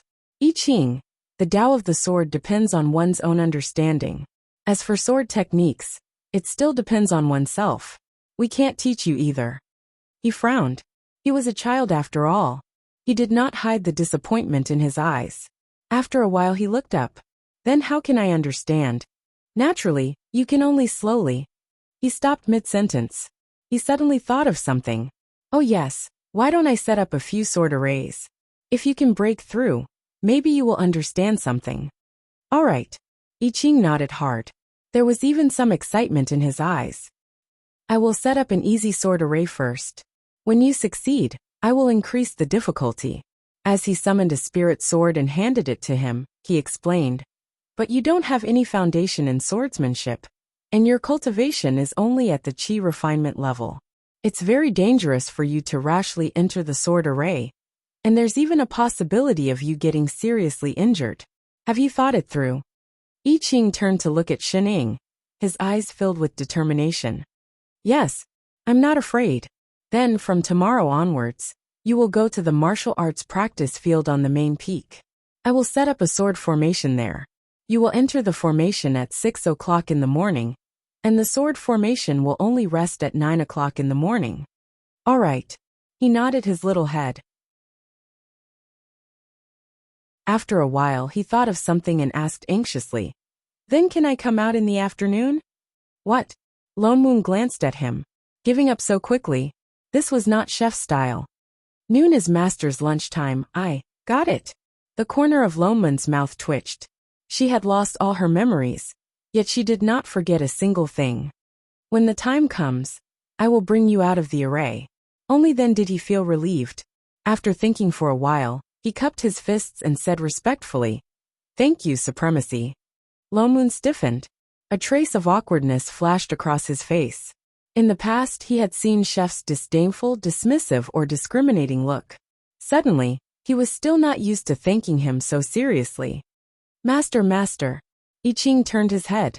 His eyes seemed to be lit up instantly. He looked straight at Shen Ying beside him, and said with some excitement, I will work hard to understand swordsmanship and become more powerful than anyone else. In the future, I can also protect Master. Shining was stunned. After a while, I know. Lone Moon seemed to have really started to put Chef through devil training. Every day before dawn, Chef would disappear, leaving only a table full of dishes. He would come back at noon and at night, and then disappear again. His small body that was originally made of spirit chi now had some vague shadow of sword chi. It seemed that Lone Moon's method was indeed effective. The figure that was originally by her side every day, calling Master, Master, suddenly disappeared. Shining was really not used to it. This went on for a few months. Chef went back and forth between the martial arts arena and the kitchen every day. The sword chi on his body became thicker and thicker. Even his temperament became more and more stable. He became more and more like the Chef of the past. Until one day, Master, I broke the sword array today. His little body had grown a lot taller, and he grinned widely at Shining. She was stunned for a moment. She looked him up and down. After a while she nodded. Master, I've suddenly comprehended 3 sword techniques. Master, so that sword array is really hard to break. Master, I will understand more in the future. Master, I came back late today. Are you hungry? Not hungry. That's good. With that said, he seemed to finally be unable to take it anymore. He swayed a few times and directly fell down. Seeing that he was about to fall to the ground, Shining grabbed him and directly carried him up. She did not know if it was because the sword in his hand was much heavier than before. Shining sighed. Then, she turned into the house and put him on the bed. In the blink of an eye, the bed was dyed red. I Ching's body was covered in blood. His Dharma robe was torn into pieces. She could faintly see the complicated sword marks. She subconsciously turned to look behind her. The person who had just followed her in. Why are you looking at me? I'm not the one who hurt him. Lone Moon glared at her. And he ran back without letting me treat him. I was still puzzled. He's learning too quickly. In less than 7 months, he broke my sword array. It's as if he can't wait to improve himself. I don't know why he's working so hard. Even if he did not learn anything, as long as he recovered his memory, his cultivation would all return. Shining frowned. She glanced at the little bloody man on the bed. She directly reached out and pointed at the void. Immediately, a light screen appeared on Chef's body. She pointed with her fingertip and adjusted the data on it. The wounds on Chef, who was originally a bloody man, disappeared instantly. Not to mention the blood stains. Even the cuts on his Dharma robe automatically healed. It was as if it had never been torn. The pitiful child on the bed had instantly turned back into the tender and delicate jade doll. Holy shit! You used administrative authority to directly change his data. Lone Moon's eyes widened. Isn't the level of your healing skills too high? Shining turned to look at him. Can't I? The corner of Lone Moon's mouth twitched. Yes, of course you can. Besides, he's your man. What does it have to do with me? To think that he had chased after her so worriedly. Lone Moon stuffed the healing elixir in his hand back and turned to walk out the door. I'll go back first. Look after him. Rest more today. From tomorrow onwards, he will enter a new sword array. Shit. He still had to go back to set up an array in the middle of the night. He did not know what he owed this pair of master and disciple. Oh. Shining nodded. Suddenly, as if recalling something, she said, Father Neo. What? I'm so hungry. I haven't had dinner yet. Do you have anything to eat? Get lost. Lone Moon glared at her. There's a limit on pig feed today. With that said, he waved his hand and left a few plates of pastries on the table. He turned and walked out of the house.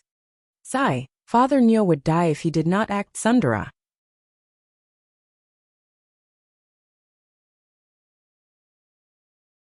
Chapter 319. Lone Moon set up 10 sword arrays in the arena at once, from simple to difficult, covering all levels, from chi refinement to nascent soul. It could be said to be the best place to practice sword Dao and understand sword intent. In the beginning, he only did it for Chef. His sword techniques were self-created. Lone Moon had also heard him say that his sword techniques were all realized through countless life and death battles. Chef didn't remember the past, and naturally didn't remember his own sword techniques, but his body's instincts were still there. So entering the sword array and actually fighting it made him remember that sword techniques were really effective. Reality proved that it was indeed effective. Ever since he spent more than half a year to break the first formation, it was as if he had turned on some sword technique switch, and he had indeed comprehended many sword techniques. Seeing that it was exactly the same as the one he used before, Lone Moon heaved a sigh of relief. But Lu Tao suddenly found him and asked if he could let other disciples enter for a trial. Most of Honesty's sect were sword cultivators, and learning a sword array was indeed very beneficial for cultivation. Lone Moon naturally wouldn't refuse, so the disciples swarmed in. For a time, the sword array in the arena became a place that people had to pass through for cultivation in the sect. But Chef was born with a sword body, and was after all different from others. He had to raise the threshold to the 7th level of Qi refinement before he could enter the first array for a trial.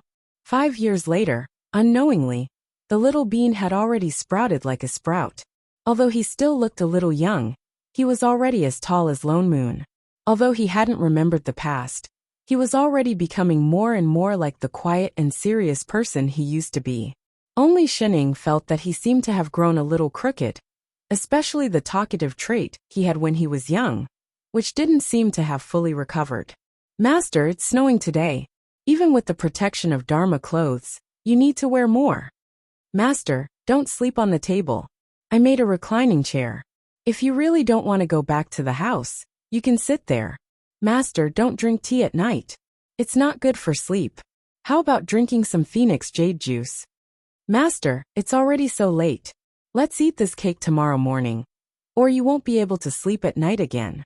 Master, you've been eating this kind of meat for 3 days in a row. How about changing it? He had to mention everything big and small. Shining even had the illusion that she had an extra mother cow, but after being talked about by him, she got used to it. A 0. However, in these few years, the growth of his cultivation was not very obvious. He had just reached the foundation establishment great circle. It was on a completely different level compared to the previous skipping levels. He must have suppressed his cultivation, which is why he hasn't reached core formation. But that's right too. Everything before core formation is the foundation. It'll be better for him to form his core formation after he understands sword intent. Oh, he didn't understand. Let's go. Sect Master seems to be looking for us. Lone Moon pointed to the main peak in front of them. Huh. Shining paused. Me? Yes. You've been cooped up here for a few years. It's time for you to go out and take a walk. Lone Moon really could not stand it anymore. She was just waiting to be fed. He directly pulled her up. Not only you but also Chef. Since I'm going to the main peak, I might as well go to the martial arts arena to look for a chef. So troublesome. Troublesome my ass. Let's go. Lone Moon directly pulled her through the transportation array and teleported to the martial arts arena. From afar, they could see many disciples coming and going from that direction. They were probably disciples who had just left the array. Their faces were all filled with excitement, disappointment, doubt, or fear. There were also many people gathered together to discuss something. Lone Moon did not pay much attention at first.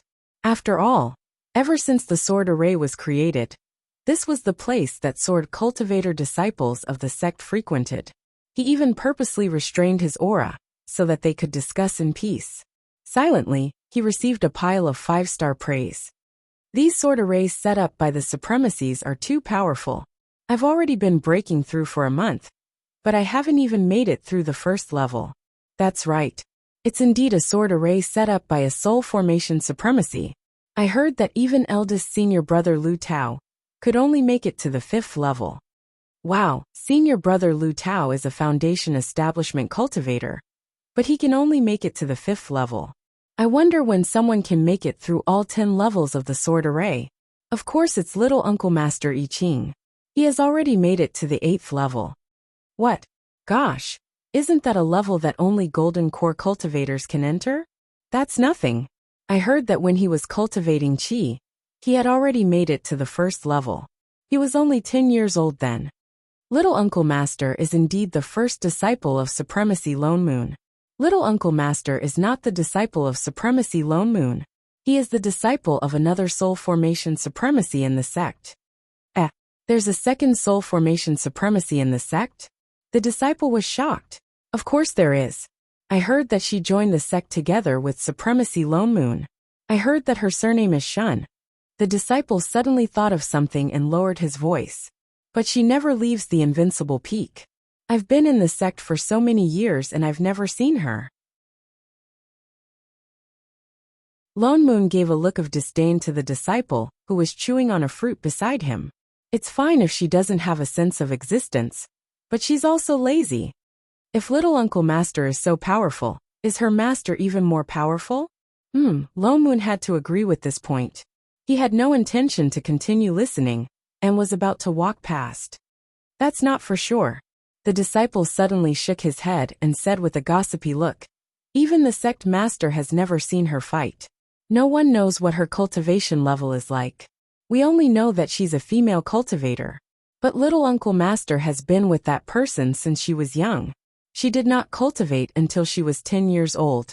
Only when she grew older did she let her out to practice swordsmanship. The two of them are very close. The two of them live in a small building on the Invincible Peak. The other disciple seemed to have thought of something and looked shocked. You're saying that Little Uncle Master is actually a human cauldron that Supremacy Shin is raising? Shunning. Pu Lomon's face twisted. He instantly set up an isolation array, and held his stomach as he laughed maniacally. Ha ha ha ha ha. You're a homebody. People are saying that you're a pervert who raises boys as human cauldrons. Ha ha ha ha. I'm dying of laughter. If that's the case, Little Uncle Master is too pitiful. The disciple looked indignant. That Supremacy Shin is too much. But who can go against a soul formation supremacy? Little Uncle Master is cultivating so hard. Maybe she's not satisfied. That's not what I've heard. Suddenly a disciple retorted. Everyone looked over. Nobody has seen that Supremacy Shin. Who knows how strong she is? But Supremacy Lone Moon's ability is obvious to all. I heard that this 10-level sword array was specially set up by Supremacy Lone Moon for Little Uncle Master. If we're talking about being nice to him, who can be nicer than Supremacy Lone Moon? So from what I see, that Supremacy Shin is just a distraction. The one who is really interested in Little Uncle Master is Supremacy Lone Moon. Oh, everyone was enlightened. Lone Moon who froze. Shunning. A moment later, she silently turned to look at the person beside her. Oh, so you're like this, Father Nyo. Oh, your sister. I didn't say anything. Take back that look you're giving me, he said word by word. I'm straight. Air. If I wasn't keeping an eye on you too, I would have been single long ago. Oh, shut up.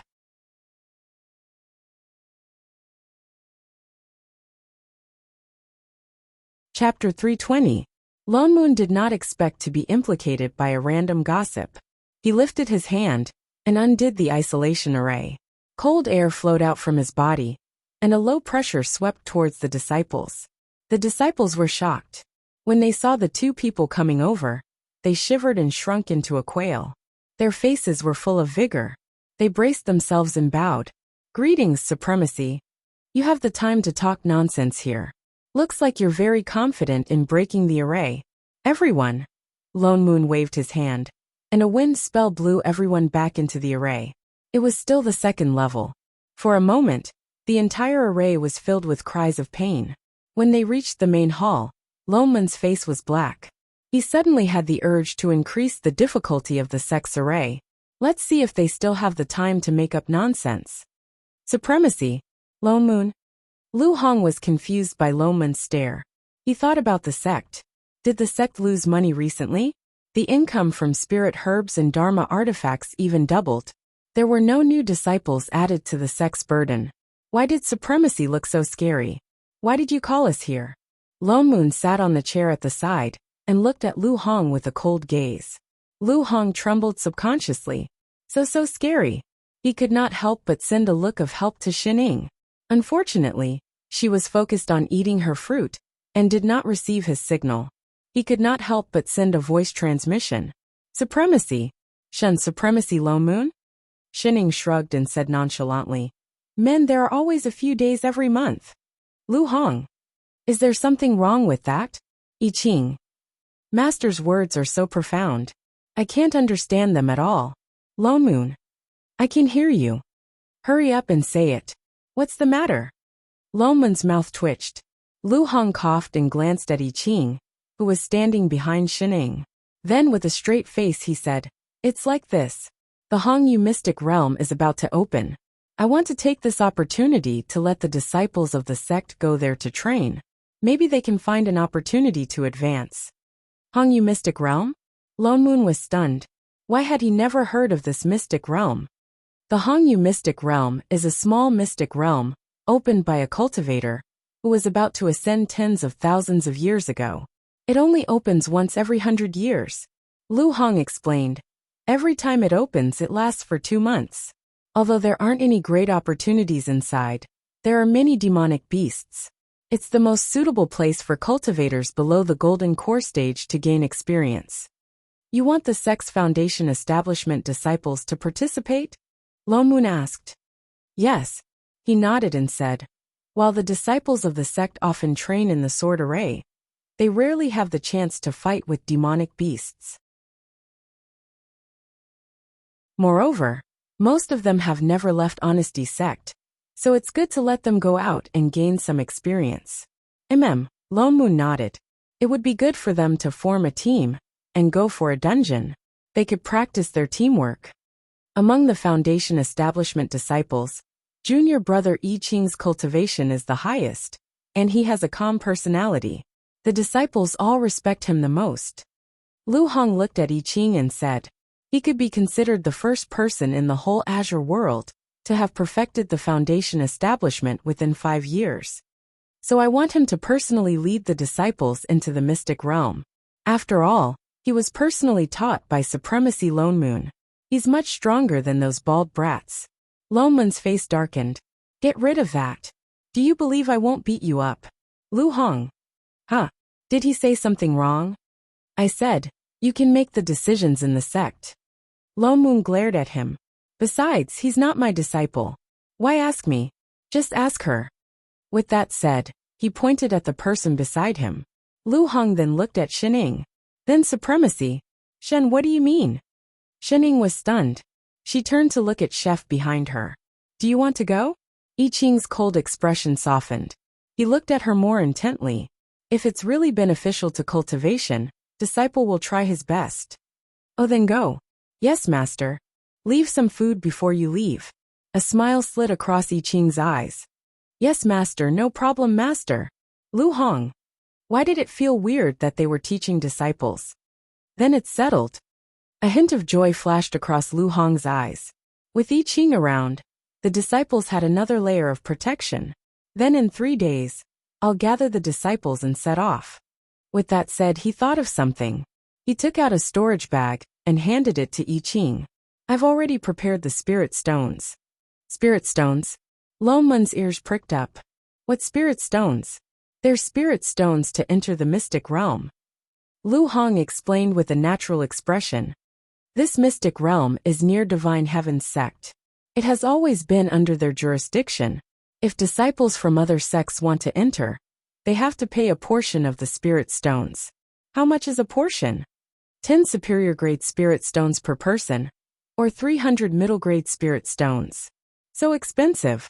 Lone Moon was shocked. Fortunately, Supremacy is here.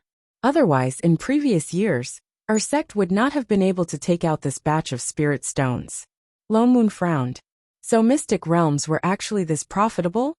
Lu Hong, are you familiar with the sect master of Divine Heaven's sect? Huh? Lu Hong was confused. He did not know why he suddenly asked this. We've had some relations over the years, mainly because the sect's wallet was full. It's good that we're friends. Lone Moon stood up. A hint of CEO light flashed across his eyes. Come, let me discuss something with you. Shining. I Ching. He suddenly had a premonition that he would be able to eat supper in the future. Nobody knew what Lone Moon and Lu Hong discussed that day. He disappeared on the same day.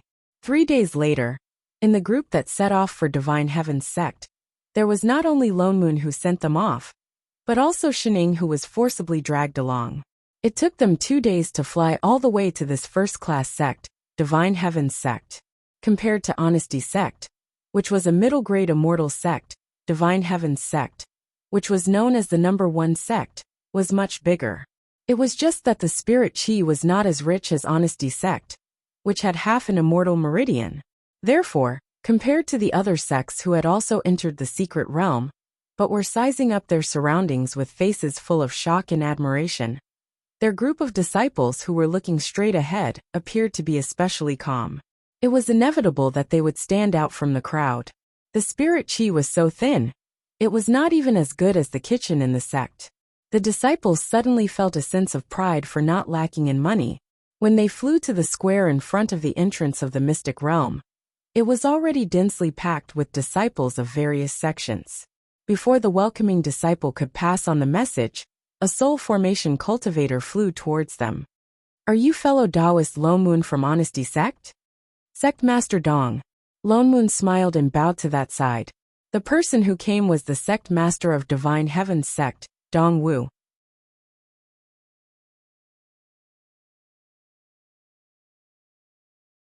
Chapter 321. Ha ha ha ha. Fellow Taoist Lone Moon, you're finally here. You've made me wait for a long time. Dong Wu smiled like a sunflower, looking very friendly and enthusiastic. Even the people present couldn't help but look back.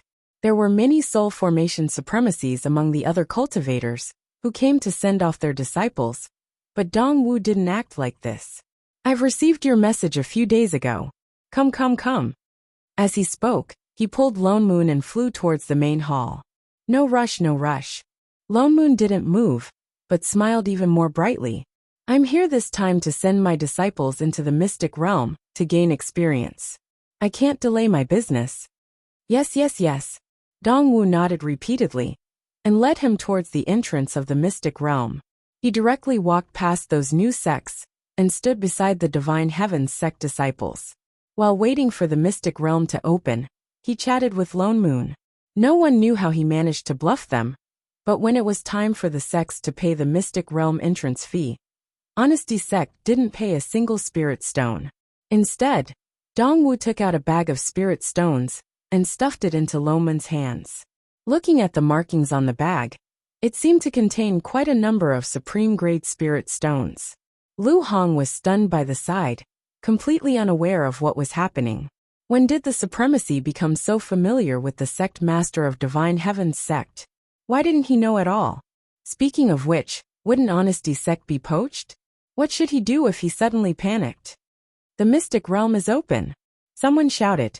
A white light suddenly flashed in the sky above the square, and the space twisted. In a short while, a spiral-shaped entrance to the mystic realm appeared. Waves of cheers came from all around, and the disciples waiting to enter all had excited expressions on their faces. The high-level cultivators who came to send them off also seized the time, and began to remind them of various things to take note of when entering the mystic realm.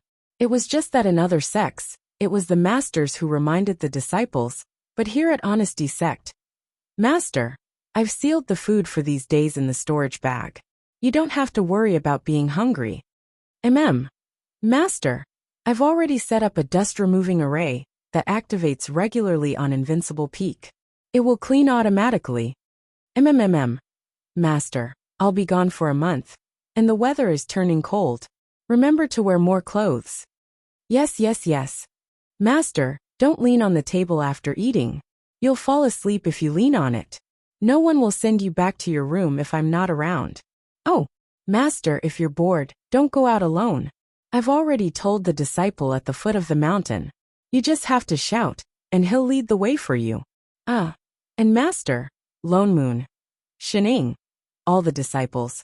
Was there something wrong with the style of their sect? Speaking of which, why can't we enter the secret realm? Seeing that the way they were looking at them was getting weirder and weirder, Lone Moon could not help but interrupt Chef's words. He had a feeling that he had exposed something. Dong Wu, who was on the side, was also stunned. Only then did he realize that the disciples of his own sect were standing in the same place, and had not set off. Because they were the hosts, if Divine Heaven's sect didn't move, the other sects would naturally go in first. What's going on? He frowned and couldn't help but look at the disciples of his own sect. Why aren't you going in? Sect Master. The leading disciple at the front of the team turned pale and said with some difficulty, It's the people from Non-Phase Peak who haven't arrived yet. Disciples of junior brother Non-Phase? Dongwu frowned. A trace of dissatisfaction flashed in his eyes. Hurry up and send someone to urge them. No need. As soon as he finished speaking, a familiar voice sounded. A middle-aged cultivator flew over from the sky. The person who came was Non-Phase, who once rushed up to Wu Wang and was cheated by Lone Moon. Senior brother, I'm already here. He still had that arrogant look, and there were 3 disciples behind him. In fact, the one with the highest cultivation was the disciple on the right. He was in the middle stage of foundation establishment, and his aura was not very stable, as if he had just broken through. And it was an acquaintance. It was Jing Qi, who suddenly disappeared from the sect back then. His body was obviously much taller, and he already looked like an adult. It was just that the layer of fat shadow on the outside of him was really too eye-catching, making people completely ignore the image of the body that he occupied. But his face looked even gloomier than when he was young. His whole person was gloomy, and there was even some resentment between his brows. Loman's eyes narrowed. It seemed that all these years, his method of sending bills to Non-Phase every month was still effective. Indeed, Non-Phase still had some animosity towards this disciple. Previously, he vowed that he would only accept 1 disciple, and now he had already accepted 3. And the luck that originally filled Jing Qi's body seemed to have dissipated a lot. It's you. Once Non-Phase landed, he saw Lone Moon beside him and was instantly shocked. Supremacy Non-Phase, long time no see. Lone Moon smiled with a businesslike expression. The corner of Non-Phase's mouth twitched, and he seemed to think of something. He snorted coldly and ignored him. He turned back and waved at the 3 disciples. Right. The 3 nodded, and then stood among the disciples of Divine Heaven's sect. Instead, Jing Qi looked back frequently, and his gaze fell on I Ching, who was beside Shining. His expression became even more gloomy, with some undetectable ruthlessness. I Ching. He didn't expect him to come too. Not only was he in the same foundation establishment as him, but his cultivation seemed to be higher than his. Why? Why was it him? He was clearly also a disciple of a soul formation supremacy. Why was he always 1 step ahead of him? Everyone is here, let's go in. Dongwu instructed, and all the disciples turned back and bowed. Then, they mounted their swords and flew towards the direction of the mystic realm. Seeing that all the disciples of Divine Heaven's sect had entered, it was naturally the turn of those from Honesty sect, who were closest to them. I Ching clenched his fists by his side and looked back at Shening again. Master, wait for me to come back. With that said, he flew in with everyone and disappeared behind the door in an instant. The other sects also followed in. In less than a moment, there were only a few dozen high-level cultivators who came to send off their disciples in the originally lively square. And it seemed a little empty. Junior brother. Dongwu then looked at Wuxiang beside him and said with some disapproval, The opening of the mystic realm is a big event in the sect. I hope junior brother can prepare in advance in the future, and don't miss the timing like today. A trace of anger rose in Wuxiang's heart, but he couldn't show it, so he could only nod and say, Yes, senior brother. With that said, he looked at Lone Moon beside him. I still have things to do in my peak, so I won't accompany senior brother. With that said, he directly turned and flew away on his sword. Dongwu looked at the person who flew away, sighed and frowned. He also didn't like this junior brother Wuxiang. Among all the peak masters in the sect, his temperament was the weirdest. Many years ago, he was unwilling to accept disciples in the sect, but a few years ago, he suddenly brought one back, saying that he was the only disciple. Unexpectedly, after 2 years, he took a fancy to 2 new disciples with celestial spirit roots. Originally, they had already been accepted by other peak masters, and were only short of a master's gift. But he insisted on snatching them, which gave him a headache for a while as the sect master.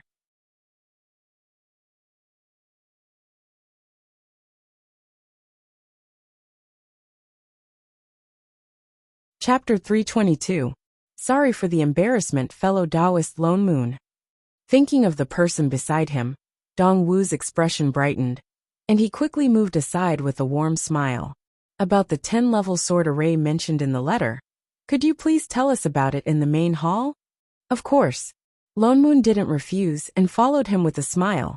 After a while he paused, turned back, and pulled Shining to catch up. If he didn't keep an eye on them, they would definitely get lost. This is. Dong Wu seemed to notice Shining just now.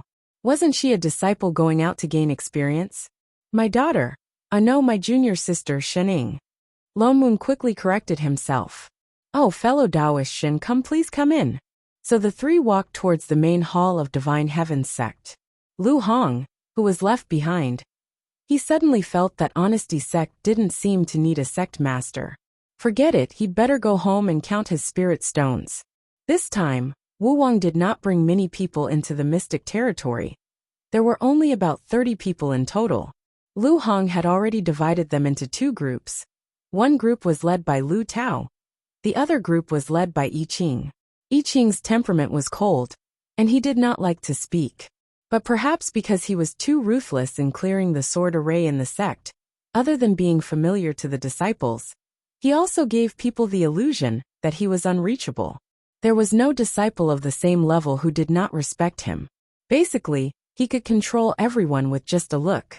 In addition, most of the team were sword cultivators.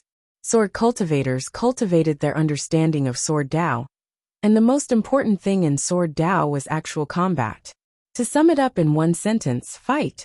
So compared to other sects who had to pay attention to various spirit plants or refining materials, and try their best to avoid demon beasts along the way, this group of people came for the demon beasts. Not only did they not need to avoid, but they also looked for nests everywhere, and went straight to the depths of the mystic realm. They didn't know if it was bad luck, but the few demon beasts they met along the way were all level 2 or 3, and no higher level. Level 2 and 3 demon beasts were equivalent to the Qi refinement stage, and were no challenge to them at all. It wasn't until 3 days later that they encountered a rank 5 demonic beast. Everyone's face lit up with joy as they got into formation and started fighting. It took them 6 hours to defeat the demonic beast. Besides I Ching, everyone's spirit Qi had been depleted. No one else could move. I Ching looked at the crowd before walking towards the dead demon beast with his sword in hand. With a wave of the sword in his hand, a sword light flashed, and he directly took out the demon core in the demon beast's stomach. He looked down and suddenly looked up to ask, "Who has the ice spirit root?" Everyone was stunned. One of the disciples raised his hand in a daze. "I have an ice spirit root, but it's a wood and ice dual spirit root."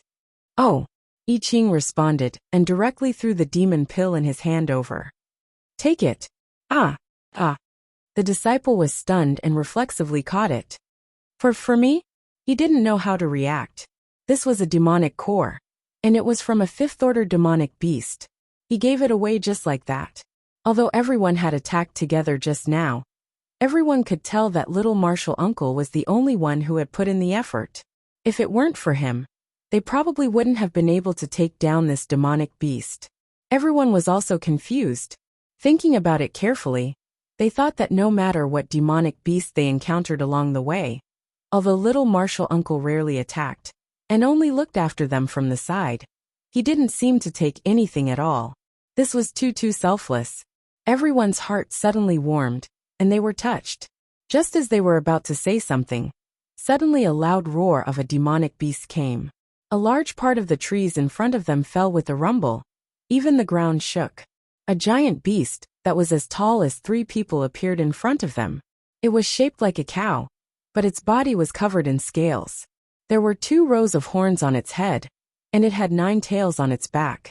Its 4 hooves were stepping on flames. It roared loudly at the crowd, and a scorching aura suddenly rushed towards them, as if it was going to burn the surroundings. "It's a flame-hooved beast," a disciple exclaimed. Everyone's face turned pale. "Oh my God, this is a 6th-order demonic beast, equivalent to the golden core stage. What can we do? We can't beat it. We have no energy left." Little martial uncle quickly, before they could finish their words, A rain of swords suddenly fell down with a swoosh. In an instant, the 3-person tall beast was pierced into a sieve, and it fell to the ground with a bang, without a sound. All the disciples. What did you say? I Ching turned back. No, nothing? Oh. I Ching turned back and slashed again, directly cutting open the belly of the demonic beast, took out a red pearl, and continued to ask, who has the fire spirit root? I am. Take it. With that said, he threw the demon core over, then turned around with his sword squatted down, and started cutting the meat from the carcass. All the disciples. Wait a minute. Did they see wrongly? Little Martial Uncle was cutting the meat of the demonic beast. Whether it was refining pills or weapons, the meat of demonic beasts was of no use to cultivators. Why did Little Martial Uncle cut the meat? Could it be because he gave all the demon cores to them, but was afraid that they would feel guilty, so he cut some useless meat, pretending to get something? All the disciples looked at each other, tears welling up in their eyes. So touching. They were actually lucky to have such an uncle master. Little Martial Uncle, the disciple who just took the fire element demon core, gritted his teeth and handed it back, saying, actually, I don't need this demon core. Me too. The disciple who just took the ice element demon core also said, I don't need it either. So Little Martial Uncle should keep it for yourself, don't patronize us. I Ching finally looked up at the moved crowd, and was stunned for a moment before replying, oh, then throw it away. Disciple 1. Disciple 2. All the disciples.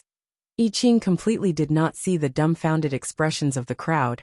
He stuffed the meat he cut into the storage bag, turned and said, let's go. With that said, he continued to go deeper into the mystic realm. Everyone looked at each other for a while, and could only follow. Their hearts were even more touched. Little Martial Uncle must not want to make things difficult for them. That's why he did not take back the demon core. It must be. So the same situation played out continuously in the next few days. Slaughtering a 5th-level demonic beast. I Ching was cutting the meat. Killing a 6th-level demonic beast. I Ching was still cutting the meat. Killing a 7th-level demonic beast. I Ching was still cutting the meat. Encountering an 8th-level demonic beast. I Ching finally cut a piece of meat with great difficulty, and ran away with them. All the disciples. Why did it feel like Little Martial Uncle was not here to train, but to look for ingredients? No, this must be their illusion. You're tuning in to the Li Mei's Wuxia Whispers YouTube channel. We're so grateful for your support, and don't forget to subscribe to join us on this incredible journey through captivating stories. Your generosity through donations truly makes a world of difference, as it's the primary source of revenue that allows me to expand and enhance this channel for you. Thank you from the bottom of my heart for being a part of this adventure.